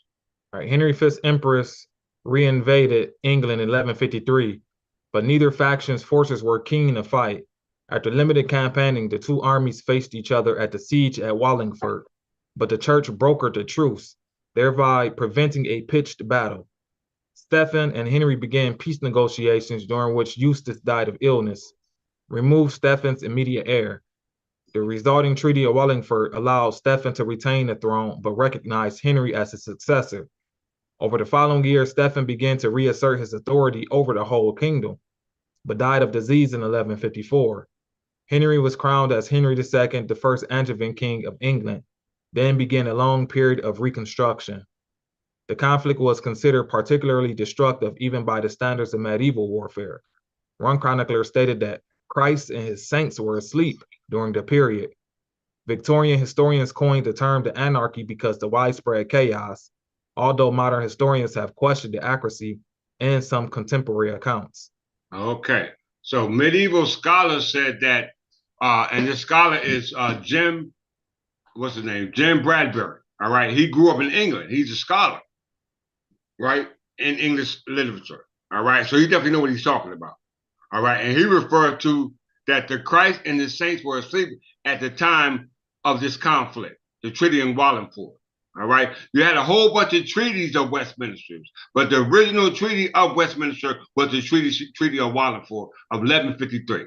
All right, let's just look at the Treaty of Wallingford. Because the Treaty of Wallingford was a result of the anarchy, and the purpose of the anarchy resulted in the Clarendon Constitution of 1164.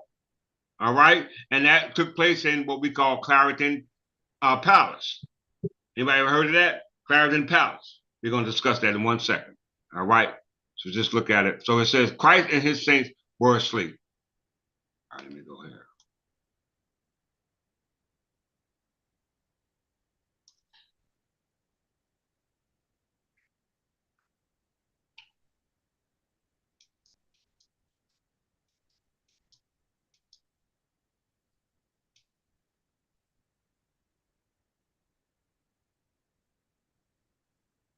All right, so let's go back there. Clarendon Palace. No, it's a Treaty of Westminster. That's where I want to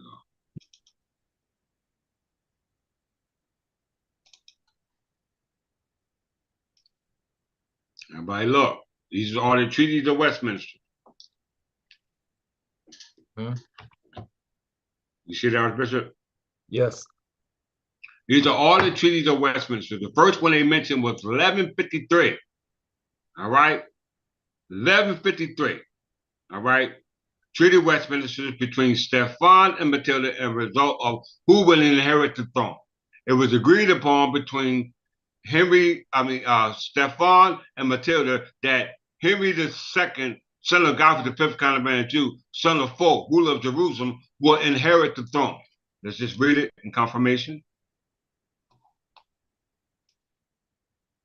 Read the first paragraph. The Treaty of Wallingford, also known as the Treaty of Winchester or the Treaty of Westminster, was an agreement reached in England in the summer of 1153. It effectively ended a civil war known as the Anarchy, caused by a dispute over the English crown between King Stephen and his cousin Matilda. The Treaty of Wallingford allowed Stephen to keep the throne until his death, which was to come in October 1154, but ensured that he would be succeeded by Matilda's son, Henry II. Okay, so there we see that. All right. So the Treaty of Westminster was a result of a rescinding of the conflict that resulted in the anarchy in the first place. All right, and we know the anarchy resulted from the anarchy was a result of was qualified by the Constitution of Clarendon because of the anarchy, which was a breakdown of civil war in the civil government as a result of the War of Succession. All right. We're starting with the Treaty of Westminster 1153. All right. Now you got all these treaties of Westminster from 1153 all the way to Treaty of Westminster of 1654. That was with Charles II. The restoration of Charles II when Amsterdam was surrendered, New Netherlands. That was Charles II restoration of the crown. All right. Everybody needs to understand that. If you go to New Jersey Revised Statute 46:3, Revised Statute 46:3-1 and 2, that's subject to what they call the Feudal Tenure Act of 1660, when all feudal tenure were abolished and the land became free and common soakage under the king. That's in your New Jersey Revised Statute 2024. That when Charles II restored to the crown under a commonwealth, you call that a republic form of government. It's nothing more than a commonwealth, which means that all the land that sits under the commonwealth is still crown land. You call it the public domain or you call it the public trust. It all belongs to the crown. It's just that the crown remains in what they call an interregnum.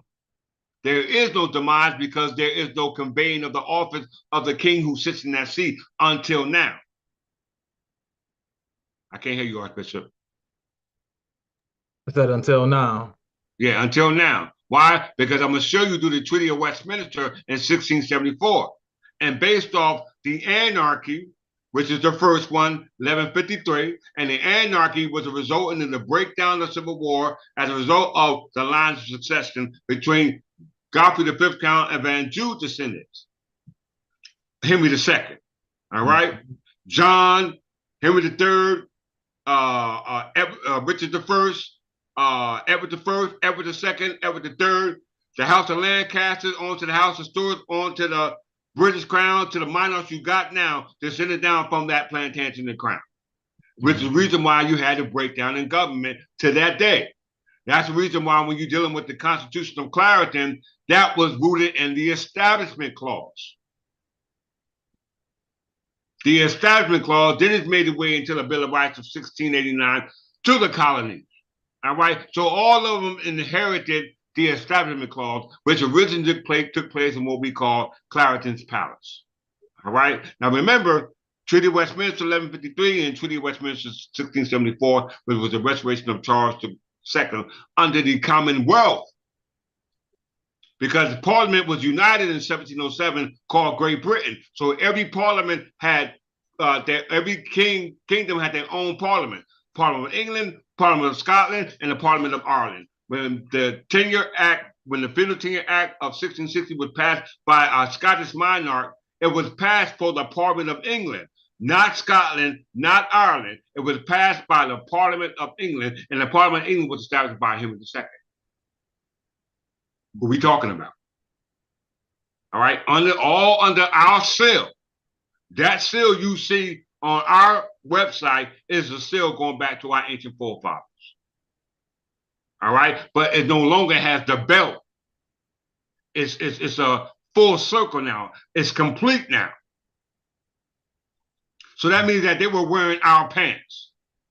They were standing in our shoes until Archbishop connected it. He tied the belt. He removed that gap between the chain of title. When you look at our seal, You don't see a gap in the chain of title. You don't see that gap in the history no more. You must understand that. All right, let's take it there. So back to the constitutional Clarendon. The Constitution of Clarendon was in the 12th century by Henry II, the founder of the common law. We know that the foundation of the common law, according to what we read with Alfred the Great, right, Archbishop? He laid the foundation for the common law, which was based upon the English Benedictine Reformation as a result of them reforming the church from the Viking invasion, which enforced Christianity back in the 6th century. 6th century. All right. So everything that was done in the past was not done for naught. All right. We're proving it. The Constitution of Clarendon was in 1164. Right. Let's see why the Constitution of Clarendon was passed and where it was passed. Clarendon Palace.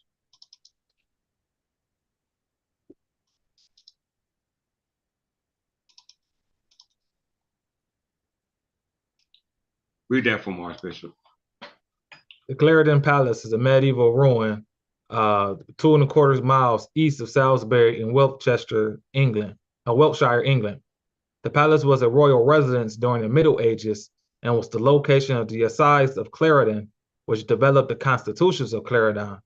It now lies within the grounds of Clarendon Park. Read that again. It says Clarendon Palace is a medieval ruin 2¼ miles east of Salisbury in Wiltshire, England. The palace was a royal residence during the Middle Ages and was the location of the Assize of Clarendon, which developed the constitutions of Clarendon. Okay. It now lies within the grounds of Clarendon Park. Okay, so it says that the Clarendon Palace was a place that the Assize of Clarendon met to pass the Constitution of Clarendon. All right, because the word assize means session. That's what that means. It means a session. And the Assize of Clarendon is a court of session. That's what it's called, a court of session, which means it's a place where people meet. You call it a court of law. That's what you call it, a court of law. All right? Our ancestors met at, that's why we have, in England, we had a fusion of government, the king in parliament and the king and the king bench. All right? It was a fusion of government. It was an itinerant government. It was a moving government. It was mobile. All right? It was a mobile government. Now it was in Perth Amboy under the crown. Now they moved it from Perth Amboy over to Trenton until I restored it back in Perth Amboy. All right?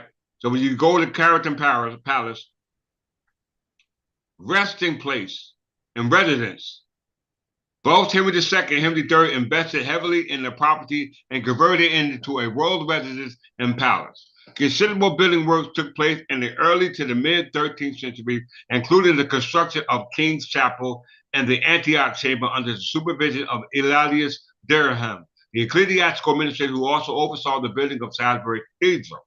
In 1164, Henry II framed the Constitution of Clarendon, here which attempted to restrict ecclesiastical privileges and place limits on papal authority in England, a memorial erected on the site of 1844. So there you hear it again. All right, there you have it again. Let's scroll down.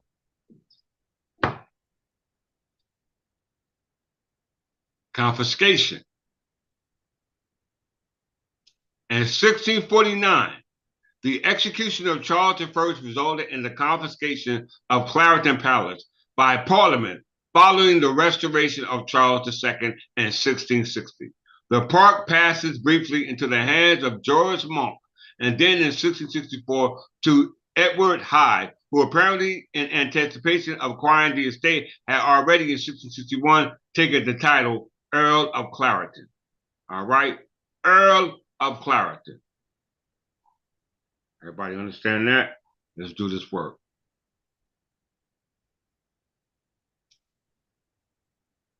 All right, so now let's go here. Beckett's controversy. First of all, let's go back here. Let's go back to assizes. Because we know that the Clarendon's palace, where Henry II and Henry III took residence, which we know was confiscated at the restoration of Charles II by the crown, right?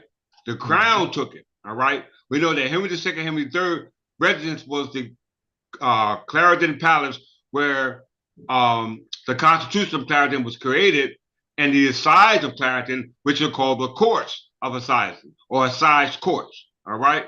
Let's deal with the Assize Courts, because as we said, this, I think we're reading that now. All right. Yes, all right. So let's read this. This is called the Assize. Let's go to etymology, read that. All right. Etymology of assize is to seat, or excuse me, assize, session, legal action, past participle adissere, to seat. Vulgar Latin assedere, to sit beside, aside, elsewhere. The courts of assize were the English equivalent of the still existing French courts d'assises. Okay. History. By the Assize of Clarendon of 1166, King Henry II established trial by jury by a grand assize of 12 knights in land disputes and itinerant justices to set up county courts. Stop. You see that word itinerant? Itinerant means a moving justices, rotating justices. All right. So whenever there was a matter concerning the violation of the Constitution of Clarendon, they met in what they called Assize of Clarendon, which was a session of 12 men, 12 knights, or in this case, 12 sheriffs, because sheriffs are knights. All right. They work for either the archbishop or the king under the Constitution of Clarendon and under the Assize of Clarendon. 1164, 1166. We ain't just making that up. We're going to show you. Yep. Read that part again. Read that. It says, by the Assize of Clarendon of 1166, King Henry II established trial by jury by a grand assize of 12 knights in land disputes and itinerant justices to set up county courts. Before Magna Carta was passed in 1215, writs of assize had to be tried at Westminster or await trial at the Septennial Circuit of Justices in Eyre. The Great Charter provided for land disputes to be tried by annual assizes at more convenient places. This work soon expanded, becoming 5 commissions. In 1293, a statute was enacted which formally defined 4 assize courts. For centuries, many justices of the Court of King's Bench, those of the Court of Common Pleas, and barons of the Exchequer of Pleas, and some seasons of the year traveled around the country, contributing to 5 commissions. Their civil commissions were those of assize and of nisi prius. Their criminal law commissions were those of the peace, of oyer and terminer, and of orfor, guile, and delivery. The second commission heard cases which plaintiffs sought to receive priority. From an act passed in the reign of King Edward I, plaintiffs, claimants, could file pleadings at Westminster for the court to issue a writ to summon a jury to Westminster to appoint a time and place for hearing the causes there, stating the county of origin. Such writs used the words and form of nisi prius, Latin unless before. The writ called the parties to Westminster on a long stop date, unless the king's justices had assembled a court in the county to deal with the case beforehand. Okay, so this was not just under Henry II, but also Edward III, who was the descendant of Henry II. All right, Edward I was the son of Henry III.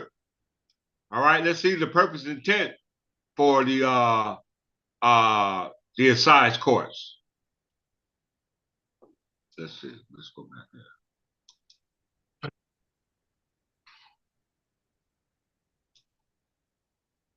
Problems addressed by the Assize of Clarendon, which is Assize Courts. In 1154, Henry II inherited the throne of a troubled England.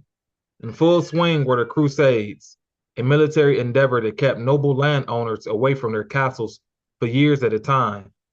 Unoccupied and unclaimed land invited squatters, since there was no central recording office for real property in England at the time, and sorting out who owned what fief was entrusted to human memory. Disputes arose when aristocrats returned or died thousands of miles from home. Another, Even more serious was the aftermath of the Anarchy, a disastrous civil war between King Stephen and the Empress Matilda. The two factions had hired mercenary soldiers, and when there was no one left to pay them, many resorted to robbery and other forms of violence as a profession. Crime followed the breakdown of the local authority. The quarrel between the king and the empress created more property troubles. As communities were divided, both factions were happy to reward their supporters with the lands of the local opponents. All right. So as you can see, all this is regards to property. Real property. They said there was no recording system for property and everything was left up to memory. All right. From the time of the anarchy up till now, it was all about property going back to the anarchy, which was based upon the property who was owned by Godfrey V, Count of Anjou descendants. All right. It's right here. It mentions right here, it says that Stefan, the Empress Matilda, there was a problem right there, which resulted in the anarchy. That problem made it all the way up to Thomas Becket. Read the next paragraph. It says, finally, there was the long-standing difficulty involving the Catholic Church, which culminated in the murder of Thomas Becket, the Archbishop of Canterbury. The problem for the king was that the church, or the Roman Catholic Church, acted like an imperium in an imperio, a kingdom within a kingdom, only partially, if at all, subject to Henry's laws. The church operated its own court system, which answered not to Henry, but to the Pope. It was a large landowner and a powerful vested interest. Henry wished to establish a system of justice that would enlarge the power of the crown at the expense of the clergy. Okay. So he was mad because they were following, once again, they went rogue again. They all went rogue again. So the Assize Courts, which were courts of session, is where you get your Sixth Amendment right. All right? It's called your Sixth Amendment. Trial by jury. The trial by jury are called Assize Courts. They're where they originated from, based upon the purpose and intent of the Clarendon Constitution to deal with land issues.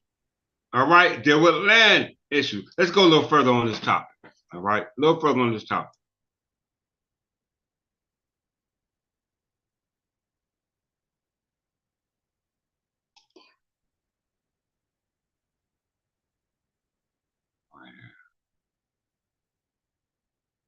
Now we know that the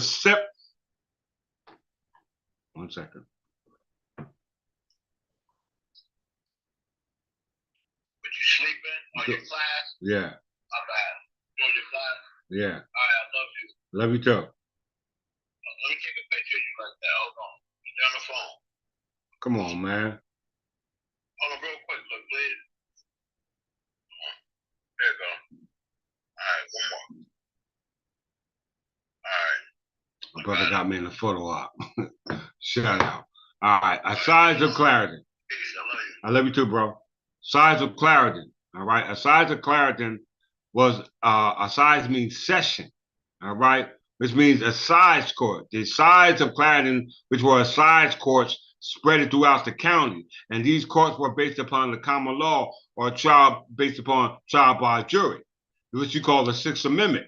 All right. So the Sixth Amendment is complemented by the Seventh Amendment. All right. Because we know that when under common laws, anything over $20 is automatically supposed to be tried by a grand jury when they originate in what we call the common law. That's the Seventh Amendment. So we got not only the Sixth Amendment based off the Assize Courts of Clarendon, because this is what the county courts are supposed to be dealing with. All right. And they're rooted in the Constitution of Clarendon, which is based upon the First Amendment, which you call it the Establishment Clause. Right? Gives you ability to exercise your religion, where the government are prohibited from interfering with. All right? The difference between our body politics and the religious body politics that occur through the separation of church and state is that you're missing laws. You are missing laws. Historical. When you're reading our laws, we not only got a constitution, go back to the 12th century, that we can call upon. We got the Assize Courts that the Constitution created. All right. And we know that all that that was created by our ancestors came up under the crown and protected by the crown as a result of its surrender to the crown as a result of what we call the Commonwealth, which is nothing more than an interregnum. As a result of the House of Stuart. The House of Stuart from James I till Charles II, all the other minors after Charles II was just de facto in nature. Because we know that when Charles II created the 10-year Abolition Act in 1660, all the land and fiddle estates that were given, what you call ascension land, through fee and simple, were dissolved, abolished. So the land is allodial. From that point of 1660 till now, all the land is allodial. 46:3-6, 2024 statute, New Jersey revised statute, and Title 46 deals with rights of possession. Possession. Possession means ownership. In order to prove ownership, you must have a clear chain of title. And a clear chain of title goes back to the original grantor. The original grantor is the one that conveyed land before there was a recorder of deeds office created. All right? We just showed you that the Clarendon Constitution was created because when we went on crusades, we know a crusade is what? A journey. It's a journey. Right? A pilgrimage. An exodus. We call it a crusade, you call it an exodus. All right? It's an exodus from one point to another. You know what I'm saying? Whether you're traveling physically or whether you're traveling mentally. This is not a physical travel. This is a mental travel because the physical body can't go back where the mind can go. All right, none of y'all can march yourself right back there to the time of Jacob and Esau and go ask questions. Exactly. None of y'all can do that. We can do that. We can mark right back down in due time and ask questions mentally. Why? Because how we get these records. How did we obtain these records that's been here? Nobody else, they've been preserving them. They collected all this dust. That's called general theory of relativity. Matter. Mass. You know what I'm saying? They keep creating stuff to cover stuff up. They got to keep reinventing the wheel. All right? That's why what happens? You have to go get clean. Bath Abbey. Where you go to the church when you out there in the world? You go to the church. Get baptized. Baptized. All that stuff you did out in the world is thrown off. Exactly. All right, you become clean. You know what I'm saying? You don't go in the bathroom and come out dirty. You're supposed to go in the bathroom and come out clean. You know what I'm saying? If you go into a society and leave out the same way you left when you went in that society, then that's not a good society. You was better off where you was. Yep.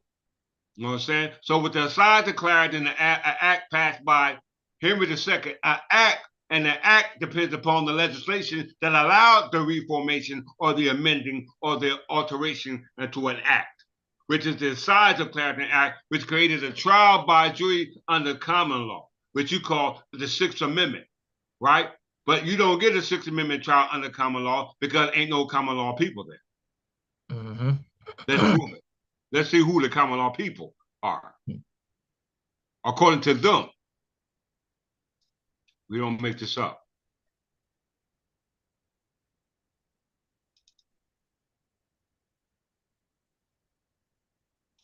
This is on New Jersey Court website. Page 1.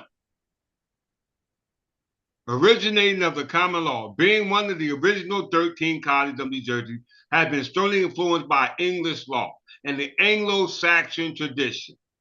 The three branches of government enshrined in the U.S. Constitution and the New Jersey Constitution are derived from English history. The king was the executive branch, parliament the legislative branch, and the courts the judicial branch. Now we talking about courts now.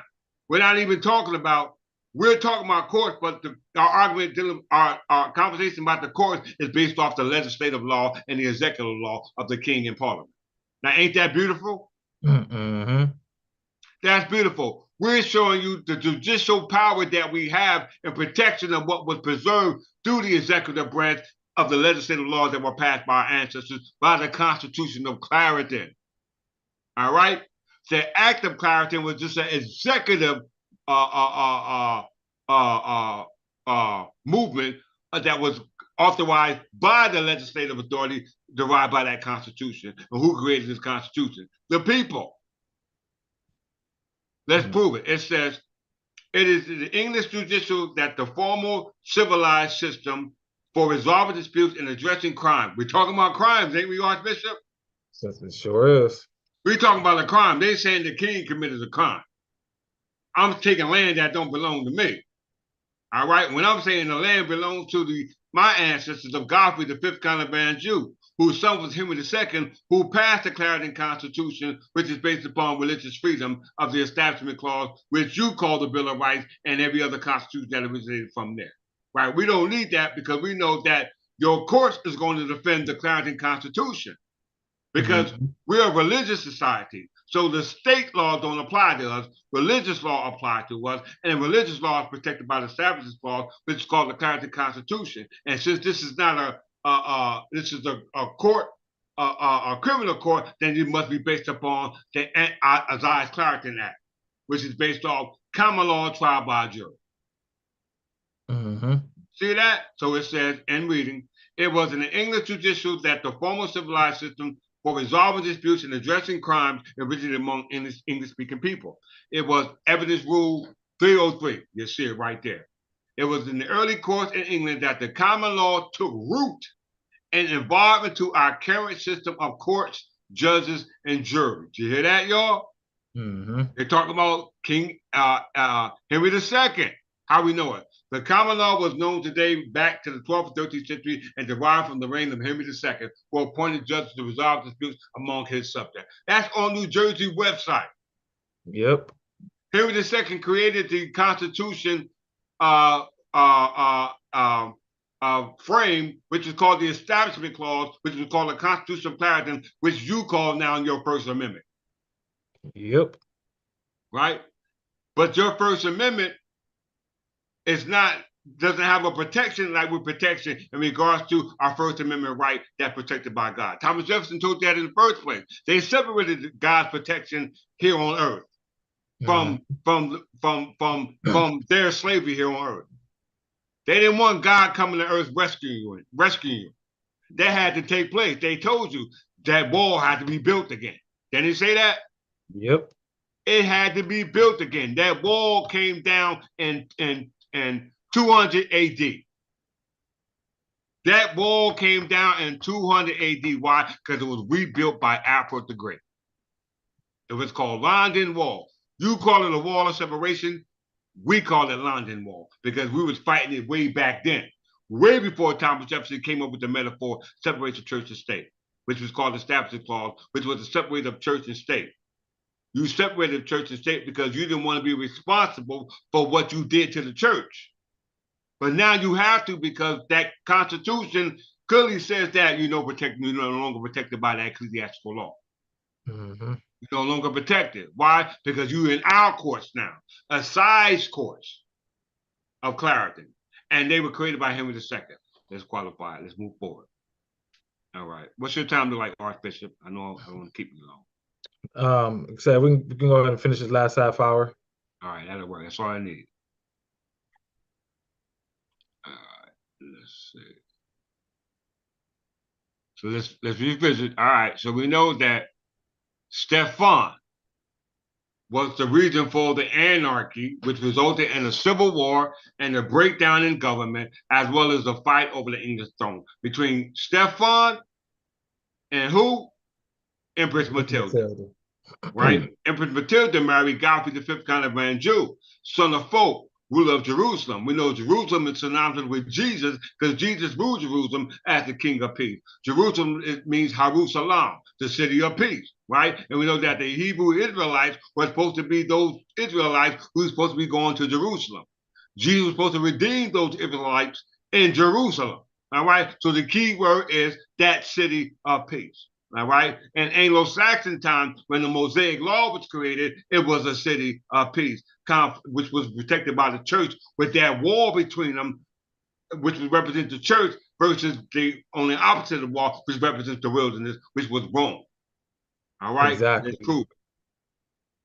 and point of interest. And that was the reason why the Reformation had to happen, because we had to continue to keep kicking all of those out of the church who was trying to destroy the church and destroy the wall of the church to allow the secular world into the church. That would be the demise or the in this case the extinguishing of the English people, aka God's people. You're exactly right.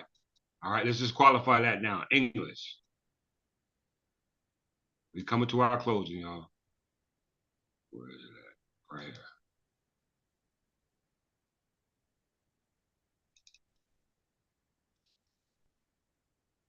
The history of English is found in England, Scotland, and Ireland. All right. The history of the name English begins in the days of the Anglo-Saxon tribes in Britain. It was named for an Englishman, so nicknamed for a person from England. You see how it's associated with people? Mm-hmm. It says the name English comes from the Old English word English, originally used to describe the Angles as distinct from the Saxons. That's why you have Anglo/Saxon. Mm-hmm. All right. And they're associating Anglo-Saxons with people. Right? With people. Yep. All right. Let's move to Berber. Where does the name English derive from? Let's see. Herefordshire. All right. Let's move forward. Let's look at the word Berber. In closing,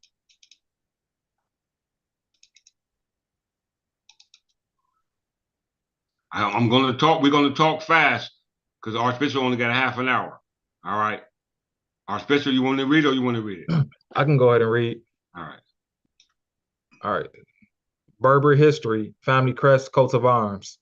The history of the name Berber begins with the Anglo-Saxon tribes of Britain. It is derived from a baptismal name meaning son of Barbara. In some instances, the name may also have been a nickname for someone such as a Moor or Berber who appeared to be of North African heritage. In such a case, the name is a reference to the Barbary coast of North Africa. Stop. Okay, so there's a lot being said here. The history of the name Berber begins with the Anglo/Saxon tribes of Britain. We know English is distinct from Saxon to note that there was a distinction between them. So it says the history of the name Berber, we're talking about Berbers, we are Berbers, misnomer that's English, because we know the first English didn't come until 1066, all right? Since the history of the name Berber begins with the Anglo-Saxon tribe, it is derived from a baptismal name. We know baptismal has to do with the Christian religion because we get baptized, all right? And the only people who baptized us was those who called son of Barbara, and that word Barbara is synonymous with barbarian. Barbarian is synonymous with those northern tribes who are what they call Nordic tribes. All right. So that's the reason why we don't want to use the word or the spelling Barbara, even though they sound similar. But when you look up the name, it'll take you somewhere else in a different time and era. So we don't use that. We use the word Berber because that's how we spell Berber, because we know we have a Berber counter. All right. Then we want to go to the origin of the Berber family. Once again, the name Berber is associated with a people, right? Not a place, not a thing, but a people. Just read the first paragraph. The surname Berber was first found in London, where the Barbary spelling was the most popular. All right, that's fine. All right, so we want to go to where the name was first found, not where it was most popular. You know what I'm saying? We don't care about the name being popular. You know what I'm saying? A lot of names is popular. We want to go where the name Berber, spelled like it is Beber, was first found, and it said it was first found in London. Didn't it say, Archbishop? Yep. Okay, let's go right here. Berber County, real quick.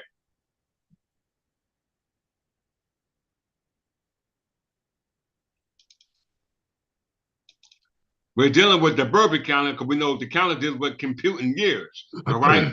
Just to call yourself a Berber but don't have a counter to support jurisdiction is irrelevant, just like English.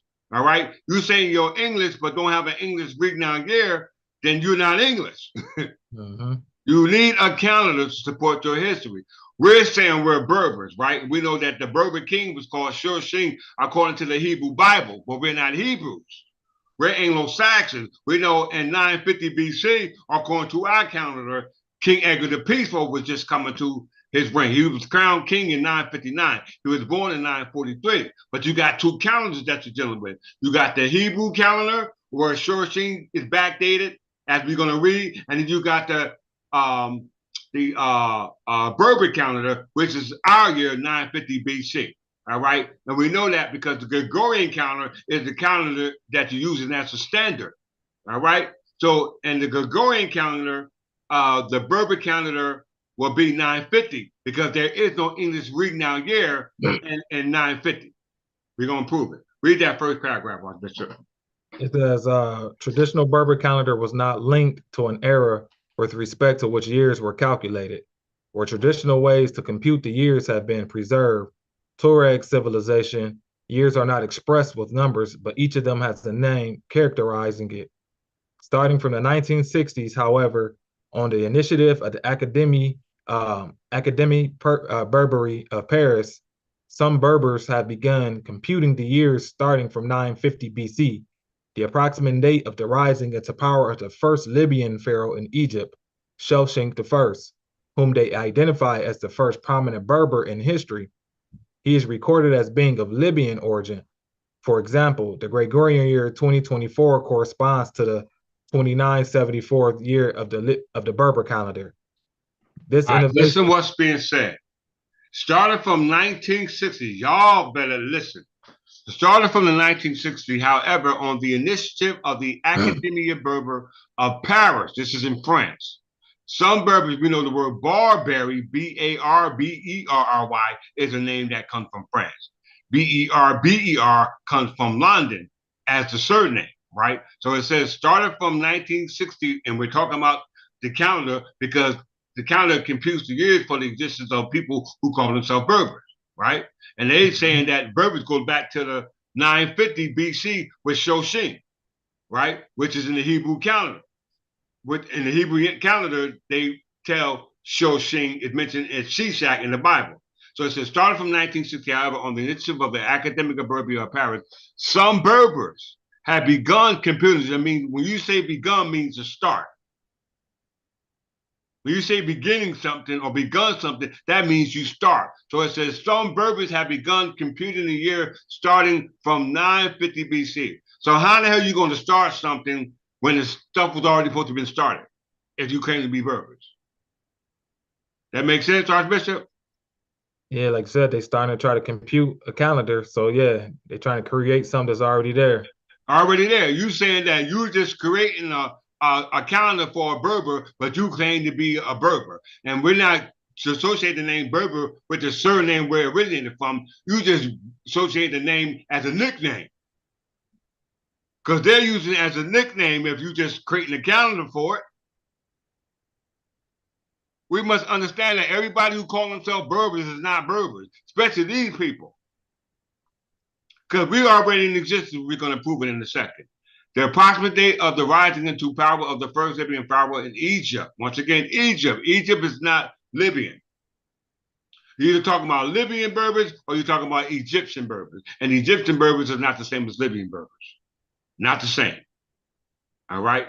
So as we see, 950 BC, and their year is totally a different year because we know Egyptians used the Coptic calendar, right? They didn't use the Berber calendar. Egyptians used the Coptic calendar. Hebrews use the Hebrew calendar. All right? You need your calendar. Let's go here.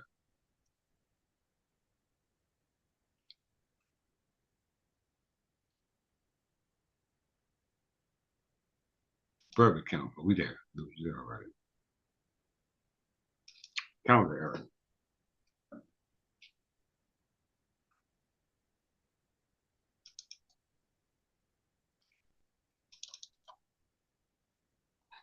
This is a calendar error. Because you know calendars are important. If you look at the calendar error, 2024, you see all the, once again, calendars, alphabetical order. You see the Berber calendar. Berber calendar in today is in our year 2974, which in the Gregorian year is 2024. The British reading our year is Charles III, all right? But you don't see an English reading our year because he's not an English king. He's a British king. You see the Berber calendar there, but the Bourbon calendar was not created for those Berbers who created the Berber calendar in 1960 and backdated the Shoshin. But there are some Berber people existing that were not those Berbers who backdated it back to Shoshin. So who are these Berbers that existed contrast to the Berbers that were backdated to Shoshin? Because Shoshin is a monarch or a king from Egyptian era, and we're not Egyptians. So we got to be careful how we interplay the stories because they come out confusing when you do it like that. We're sticking straight with Anglo-Saxon Berbers, and we can tell we're here. Let's show you where the confusion. We know Berbers come from London, and Berbers found in London, where's the surname, and let's look up London.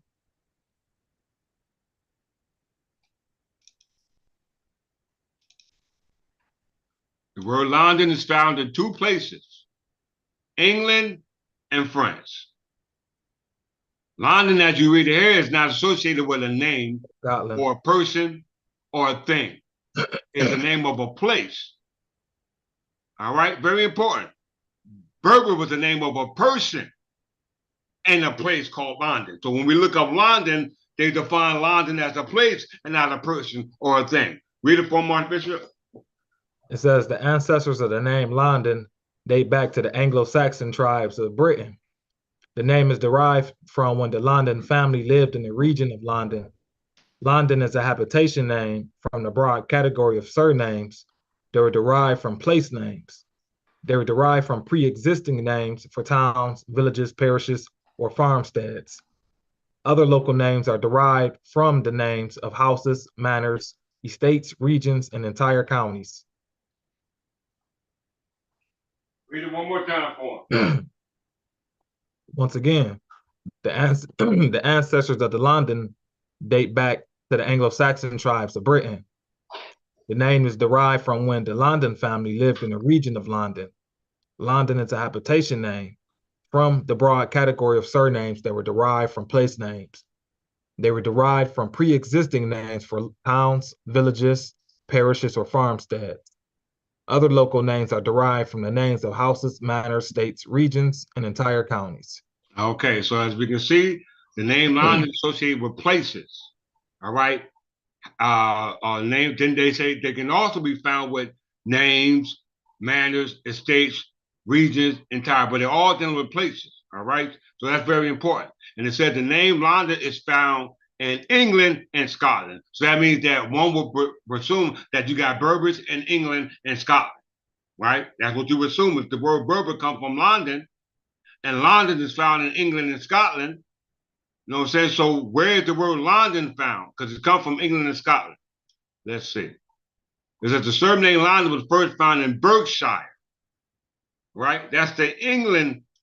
When you look up Berber in England, the name was found in Berkshire. When you look up the name London in Scotland, the name is found in Fife. All right? As you can see, you see on Scottish family crest, you see the Scottish banner. When you see England, you see castles on the banner. All right? You see castles, and on top of the castle, you see a knight. Very important to understand that. So this is look up Berkshire.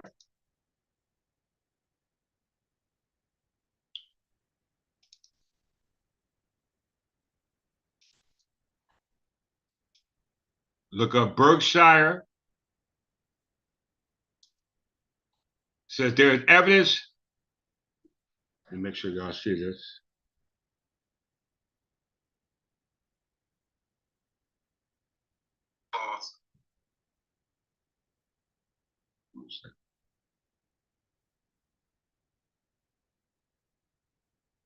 All right, so it says there's evidence. Okay.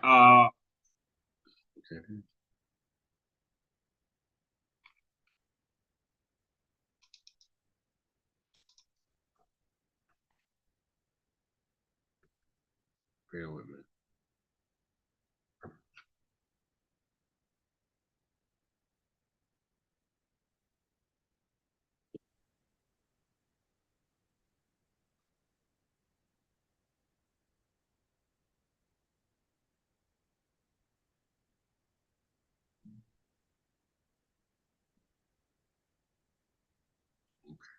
All right. So it said the evidence of prehistoric settlement on the Berkshire Downs includes the Iron Age Umpington White Horse, now in Oxfordshire. And in the Anglo-Saxon period, the region was contested by Mercia, Wessex, Alfred the Great, and Alfred the Great was born in Wessex, also known as Oxfordshire.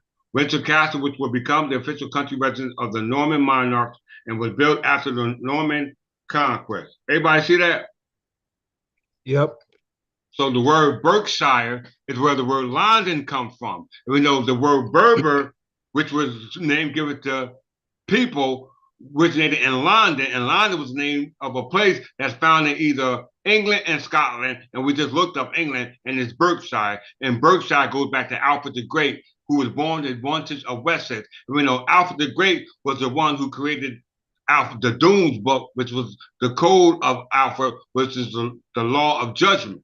All right. And we know that his ancestors was a result of the English Byzantine Reformation, starting from Alfred the Great, even before Alfred the Great, by way of the Doones book, which was a combination of Anine of Wessex, Ethelbert of Kent, as well as Ophir of Mercia, as well as the Mosaic documentation. All that was amalgamated together, and it was preserved by Alfred the Great's descendants, known as Alfred the Great, Edward the Elder, as well as Ascension, on up to King Edward the Peaceful. So it's very important to understand that when you're dealing with Berkshire, Berkshire must have been a home of Berbers, because the name is ancient. It says right here, the establishment is ancient. Yep. All right? Alfred the Great, Mercia, Wessex, and he means Wessex, Ophir, Mercia, and then it was Ethelbert of Kent. All right, so all these are all amalgamated together, so I mean, we are all family, but we are all brothers, because we know the word English, when we looked at the family crest, it said as distinct from Saxons. So that means that all those tribes, based off all those traditions, because they said that the Anglo-Saxons were pagans.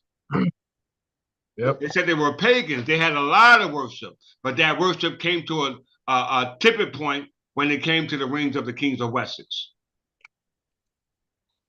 All right, let's get here. Let's look up Fife.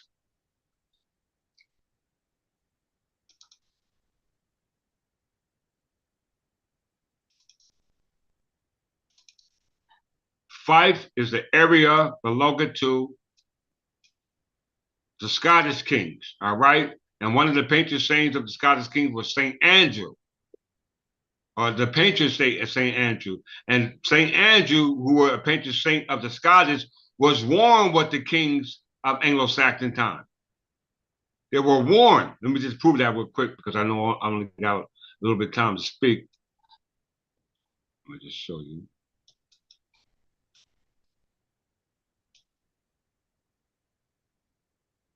It says Scotland, third largest local authority by population. It has a resident population of just under 367,000, over a third of whom live in the three principal settlements: Dunfermline, Kirkcaldy, and Glensford. On the northwest coast of Fife lies the historic town of St. Andrew, home to the University of St. Andrew, the most ancient university of Scotland. Now we know London is found in two places, England and Scotland. Right, and which is Fife and Berkshire, because Berkshire is in England and Fife is in Scotland. And we know that the large university in Fife, i.e. Scotland, is St. Andrew. So let's go to St. Andrew real quick.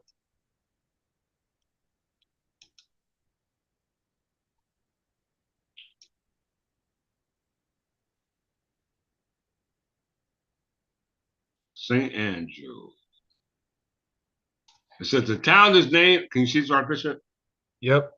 So that town is named after St. Andrew the Apostle, okay?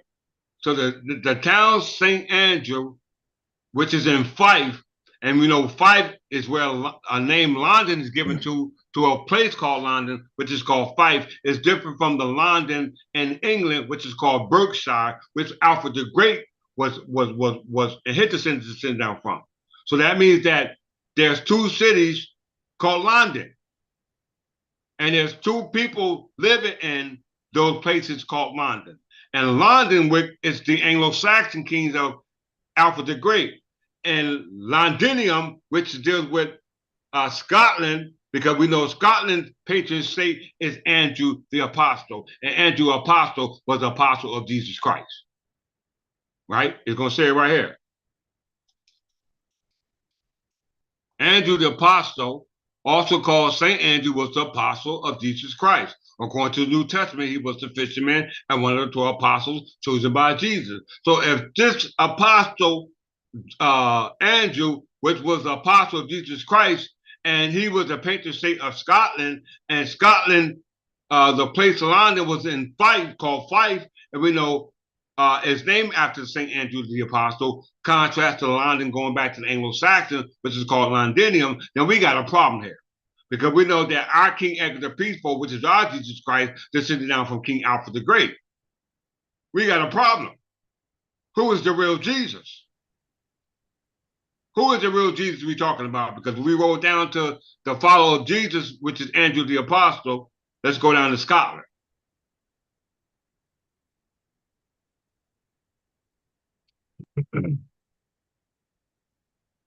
We didn't care. We don't give a darn where you at anywhere else around the world. We care about Scotland because we know that Scotland is where the word London comes from, according to the Scottish teachings. And the word Scotland is called Fife, and that's associated with Saint Andrew, the saint, or which was one of the disciples of Jesus. So therefore, we can reflect him in the word in Scotland, because this is where we're associated with, because we were in conflict with Scotland.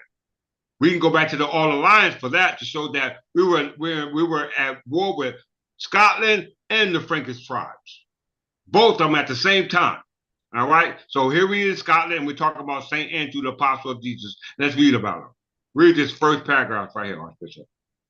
It says, according to legendary accounts given in the 16th century historiography, King Oangus II in AD 832 led an army of Picts and Scots into battle against the Angles, led by Athelstan, near modern-day Ethelstonford, East Lothian. Lothian. All right, give me a second. Read the rest. The legend states that he was heavily outnumbered and hence wealth engaged in prayer on the eve of battle. Oangus vowed that if granted victory, he would appoint Andrew as the patron saint of Scotland. All right, so that means that Saint Andrew was born with Ascension, and Ascension is an Anglo-Saxon monarch, right? Here I come.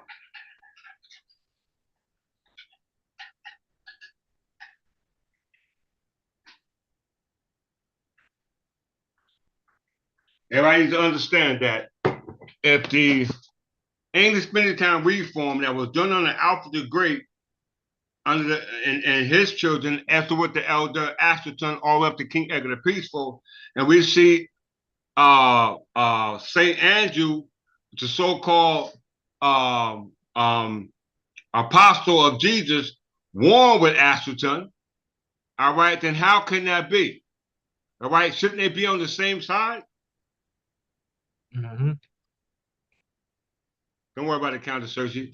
Shouldn't Asherton and Jesus Christ's disciples be on the same side? That's what should be. Because the word English, symbolic of angel, means messenger of God. We know that when we looked up the Freemasonry, what we call Freemasonry, it said that the Merovingians were not descendants of God like the Anglo-Saxons. Let's prove it.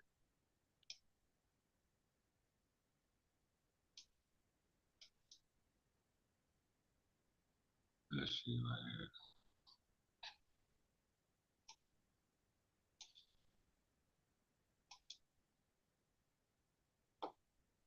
Right here.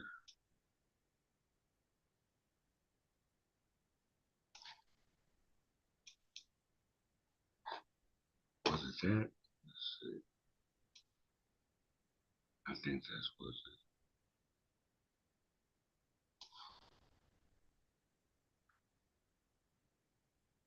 Where was that at?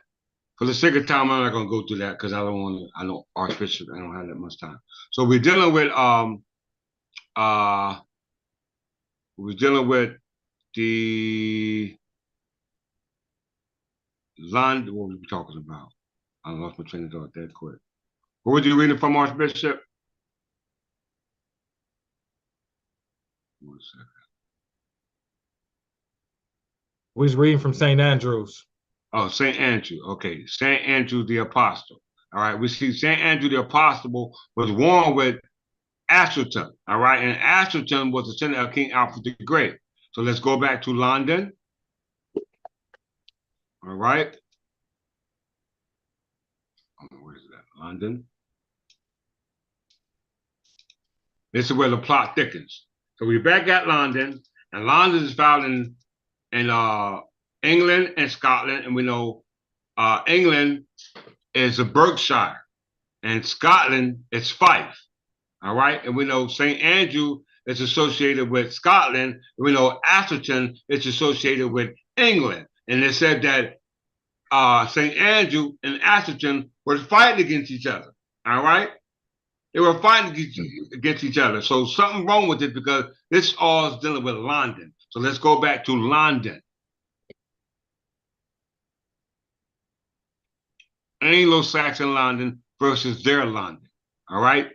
Let's look at Anglo-Saxon London versus their London.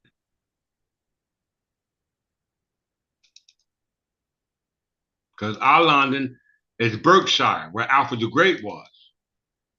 The history of the Anglo-Saxon London relates to the history of the city of London during the Anglo-Saxon period in the 7th and 11th century AD. I hope everybody understands this.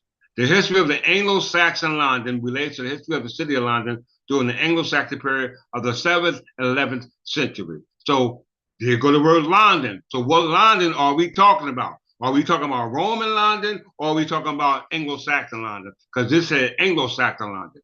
It says the Romano-British Londinium had been abandoned in the late 5th century, although the London Wall remained intact. So there's a wall separating Londinium and Londonwick. All right. It says there was an Anglo-Saxon settlement by the early century called Londonwick, about 1 mile west of Londinium. So Londinium and Londonwick was 1 mile apart from each other. All right. 1 part from each other. If they're 1 part of each other, that means that in Londinium, that means that they're talking about the Scottish kings. Because the Scottish king, one of the patron saints of the Scottish kings was Saint Andrew, and Saint Andrew was the patron saint of what they call Jesus, and the Jesus is based upon the Roman Catholic teachings of the Roman Catholic Church. All right, which is subject to what we call Londinium. All right, which is a city. It's a city. Then it says there was an Anglo settlement in the early 7th century called Londonwick, about 1 mile west of Londinium. So you got Londonwick and Londinium. To the north of the present Strand, Londonwick came under direct Mercian control about 670 after the death of Ulfa Mercia in 796. It was disputed between Mercia and Wessex. So then we can see here why Alfred created the Dunes book. All right, we can see why he created the Dunes book as a result of the other city called London on the other side of the damn wall. All right, on the other side of the wall.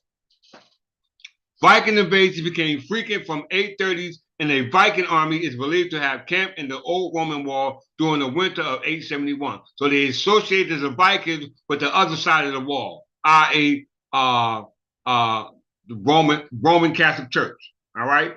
Once again, they associated the other side of the wall with Vikings, i.e., from the Roman Catholic Church, because it's Viking invasions. They said Viking armies are believed to have camped on the old Romans. So old Romans were Vikings.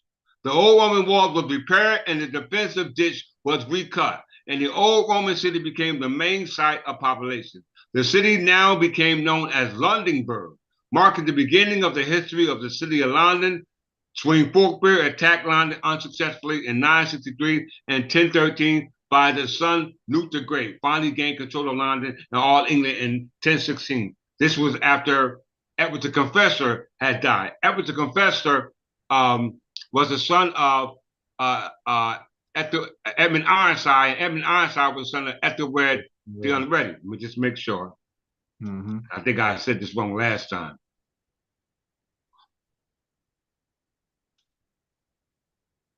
No, pardon so. Ethelred the Unready. He was the son of Ethelred the Unready, who was the son of Jesus Christ. Y'all see that? So Edward the Confessor was the son of Ethelred the Unready, who was the son of our Jesus Christ. And Ethelred the Unready, the son of our Jesus Christ, King Edward the Peaceful, descended down from Ascension and King Alfred the Great. All right? And we see King Alfred the Great had a direct hand in London. All right? Berkshire, where the Berbers were at. Because Berber was found in London as a surname, and London in England was found in Berkshire, where Alfred the Great was. And now we're reading about Alfred the Great and defending off the Viking invasion, where there's a war between them. All right? There's a war between Londinium and Londonwick. All right, so let's go do Londonwick. Oh, that's where we now. Let's do Londinium.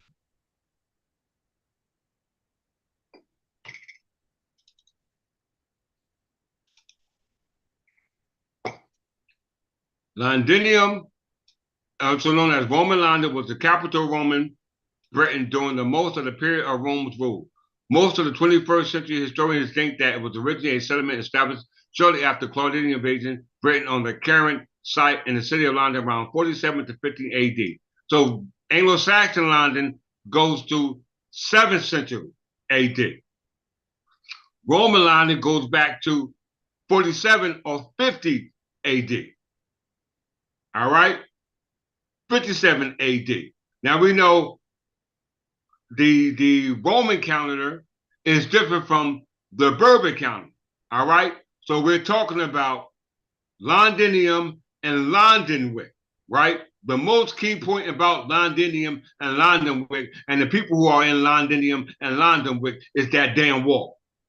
To separate the church and state, because we know that King Alfred's code incorporated the Mosaic law as well as the laws of his people, Ethelbert of Kent, Enric of Wessex, as well as Ophir of Mercia, which we've been talking about. All right. So if we incorporated all these laws, including the law for the Hebrew Israelites, which are the children of God, who were commanded by Moses with the Mosaic code, then what law was Roman talking about? Since Roman London is dealing with Londinium, and Londinium is found in Fife, dealing with St. Andrew, the patron saint of Christ, which goes back to Rome. There's a problem. We need to answer this question, and the way to answer the question is finding out about this wall. This wall of separation of church and state. So let's go to the wall.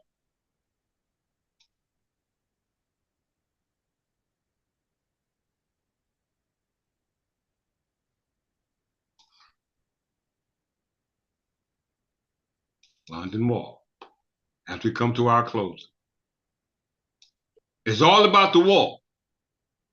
Because we know that Alfred the Great was defending that wall after his descendants defended that wall. And this wall is a magical wall.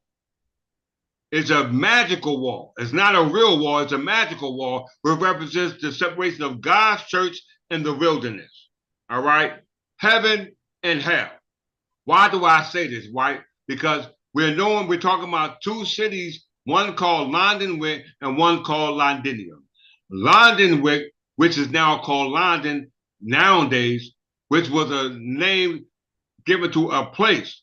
And we know it originated in England, and the Berbers originated in London, and London originated in Berkshire, and Berkshire was Alfred the Great were born. All right?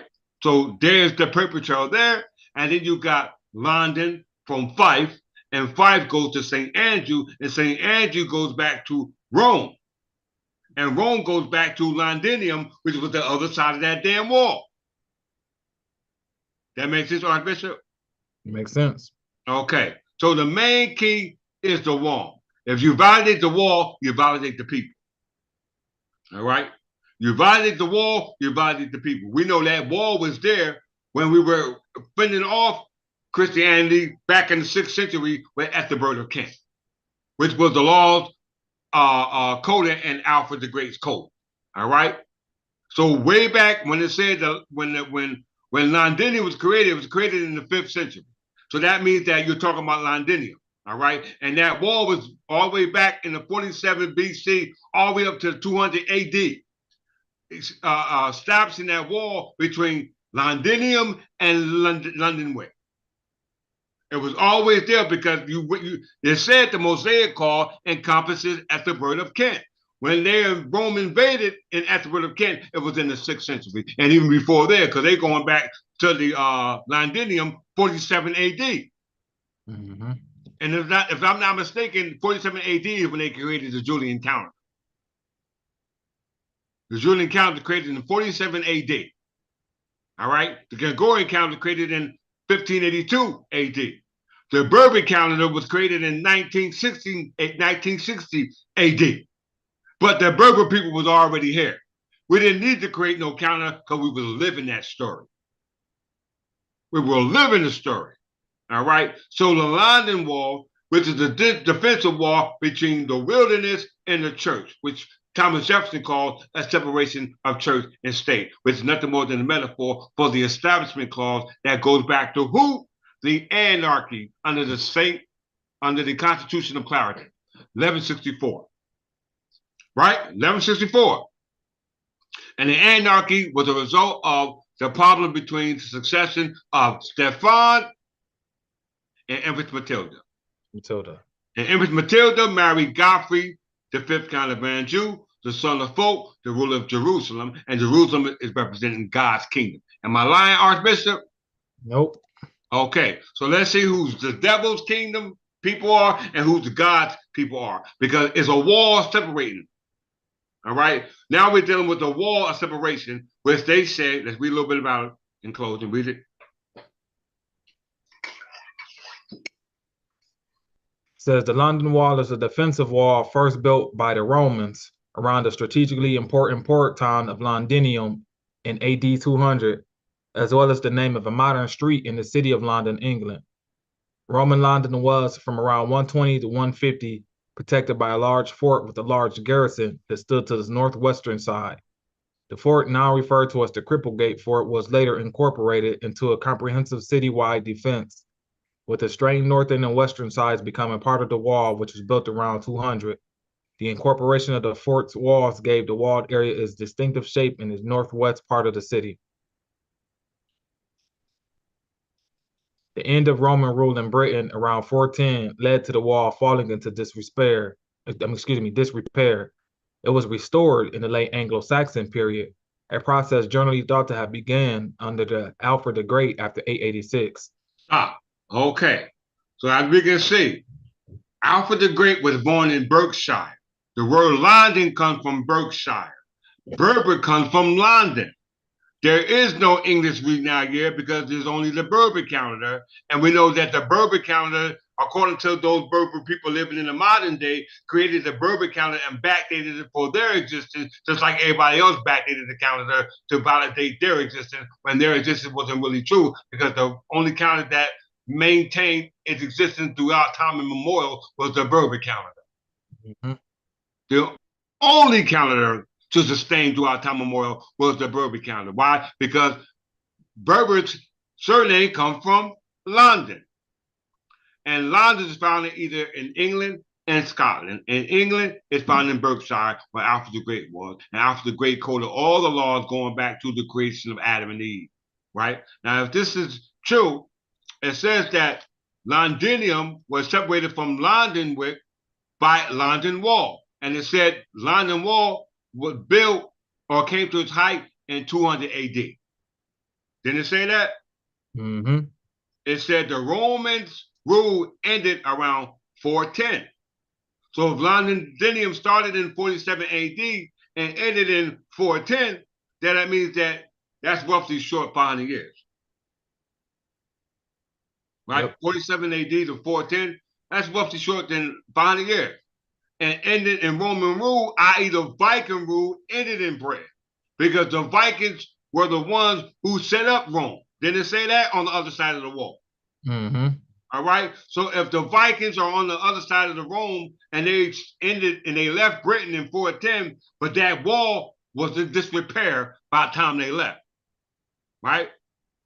Then it said it was restored in the late Anglo-Saxon period, process generally thought to have begun by Alfred the Great. And Alfred the Great was a result of the Dooms book, which was now result of Freemasonry, which was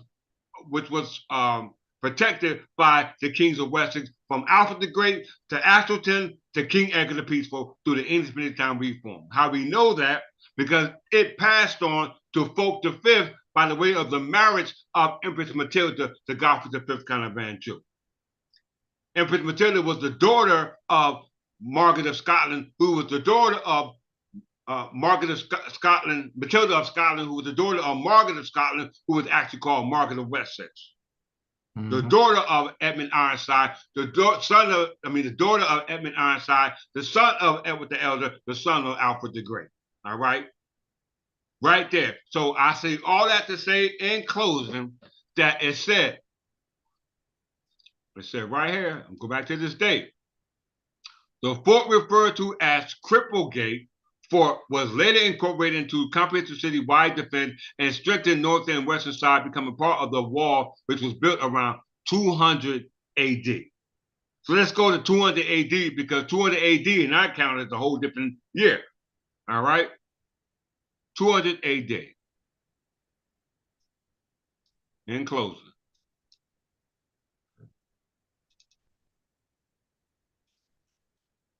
(200 AD). Look at the calendar. The Berber calendar was year 1150 AD. You don't see a British week now year. You don't see an English week now year. The only thing you see is a Berber calendar. A Berber calendar. You see a Coptic calendar. You see an Ethiopian calendar. You see a Hebrew calendar. We are Berbers. All right? We know the Hebrew calendar, the Ethiopian calendar were people who borrowed the name. All right? But the Berber people got their own calendar, which in the 200 AD, 200 under the Gregorian year, is in the Berber year 1150. So let's go to 1150 and close.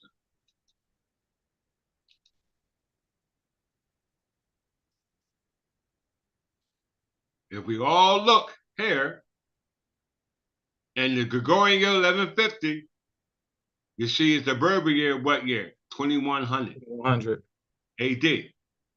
What year is it in the English week now year? Who's ruling? Stefan. King Stefan. That's the reason why they created the Constitution of Clarendon, which resulted in the anarchy as a result of the War of Succession of the church, the crown, because it was ruled by Berbers at that time. How we know that? You're ruling, this is 1150 AD, right? The English Renown year is Stefan, because you know the English Renown year came in with who? William the Conqueror in 1066. So let's go to, it said that the wall was built in 150, but came to its height in 200. So let's go to 150 before I close out. 1050. Just remove a 1 and put a 0 there.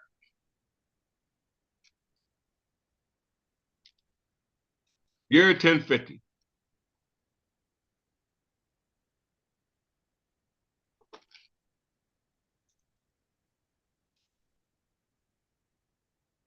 As you can see, 1050 AD. You see a Berber calendar, right? See a Berber calendar. Who's ruling England at this time? Let's see. The Danish. Harold, Hardrada, Norway, Sweyn, Dinbar. These are these Vikings they were talking about. These are those Vikings. Now, there's a Berber calendar, but there is no Renown year. You see that? Ain't no English midnight year. So how the hell you got a Bourbon calendar? And we looked up the Bourbon calendar, and some people claim to be Bourbons, created a calendar in 1960 and backdated to show Shing, but yet we got a Bourbon calendar here. How is that possible? How?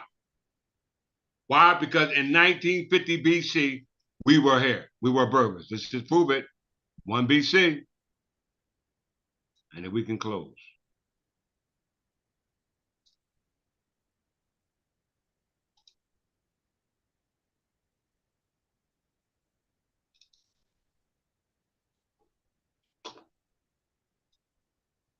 One BC, 1 AD. 1 AD and the Bourbon year is 951.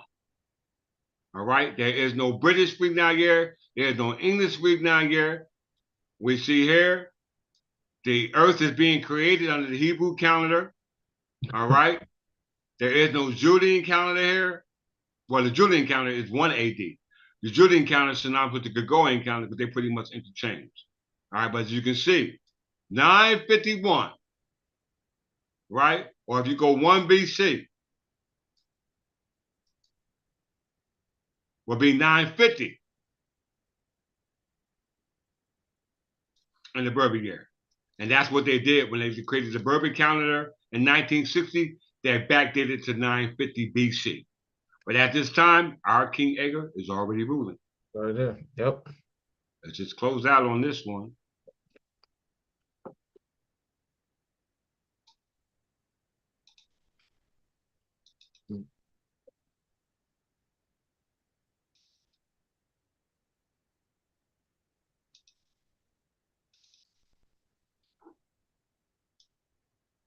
(944) to 975. He's already ruling. I mean, he's already born in 1 AD. All right, his son was Ethelred the Unready. We see that Edward the Confessor was his son. Ethelred the Unready was the father of Edward the Confessor. All right, so you have a direct lineage from Alfred the Great to Edward the Elder, to Ascension, to King Edgar the Peaceful, to Ethelred the Unready, to Edward the Confessor, until it was taken over by the Dyke, the invasion by William the Conqueror. Right there. And that all goes back to the Anarchy. Mm-hmm. And the Anarchy was a result of the Constitution of Clarendon. All right? So we're going to close out on this by just showing you a couple of case laws. You got 10 minutes, Archbishop? I got to ready to go. Yeah. All right, you got to go. All right. So with that, we're going to close out. Me and Archbishop, we thank you for your time. And once again, this is, as we stated, Doone's book. All right, King Alfred Doone's book of judgment in regards to the wall of separation between church and state. All right, so like Thomas Jefferson said, if you want to get out of that wilderness, you better come on this side, because the side he was on was the wilderness. All right, so with that, I'm going to greet you as I meted you. It's in peace. I'm going to leave last words to Archbishop. Well, there you have it, brothers and sisters from the Kingdom of England, Empire of Albion. The King, once again, has tailored a marvelous lesson for you to be able to find yourself through a chronological order back to the Kingdom of England, regarding said the original succession state, going all the way back to King Alfred the Great, showing through his Doom book or his book of judgment that the laws that he passed is not only incorporated in the modern day law, but the so-called Christian code of ethics, as well as the Mosaic law, are still here for those of you who are Christian subjects, as well as you who are English subjects within the Kingdom of England, for you to be able to live amongst each other in peace. And as the King has shown within the Clarendon Constitution itself, is showing you that just because of you inside the church doesn't mean that you are immune to the law of the so-called secular world, because the secular world understands English law just as well as we should know our law. And so the ignorance of that law is no excuse, especially when you're out here and conducting yourself as you claim to be a so-called either English heir or you call yourself to be an American. And you saw from the Thomas Jefferson letter to the Baptist Church, it showed that you, those of you who claim to be Americans, are not protected underneath God. And for you to be able to come back home underneath God's protection, you must go back underneath the authority where God's protection lies. And that's within the church, and in this case, the Royal Peculiar Church of the King of England. Mm-hmm. So And with with that being, that, Archbishop, I really appreciate you, brother. Countess Cersei, thank you for your moderating. And what's wrong with my face? 1 second. Yeah, thank you for your moderating. All those who were able to view this lecture, please, please do your diligence to understand what is being said in regards to your First Amendment presumed rights, contrast to those rights that were protected by the Establishment Clause, which were prepared by the Clarendon Constitution and to be judged in the Assize Courts of the Clarendon as was derived by the Clarendon law passed in the Clarendon Palace by our ancestors, Henry II, son of Godfrey, the fifth Count of Anjou, son of Folk, the ruler of Jerusalem, in which we are all trying to return to. And with that, we here at the Direct Community Church of England say peace.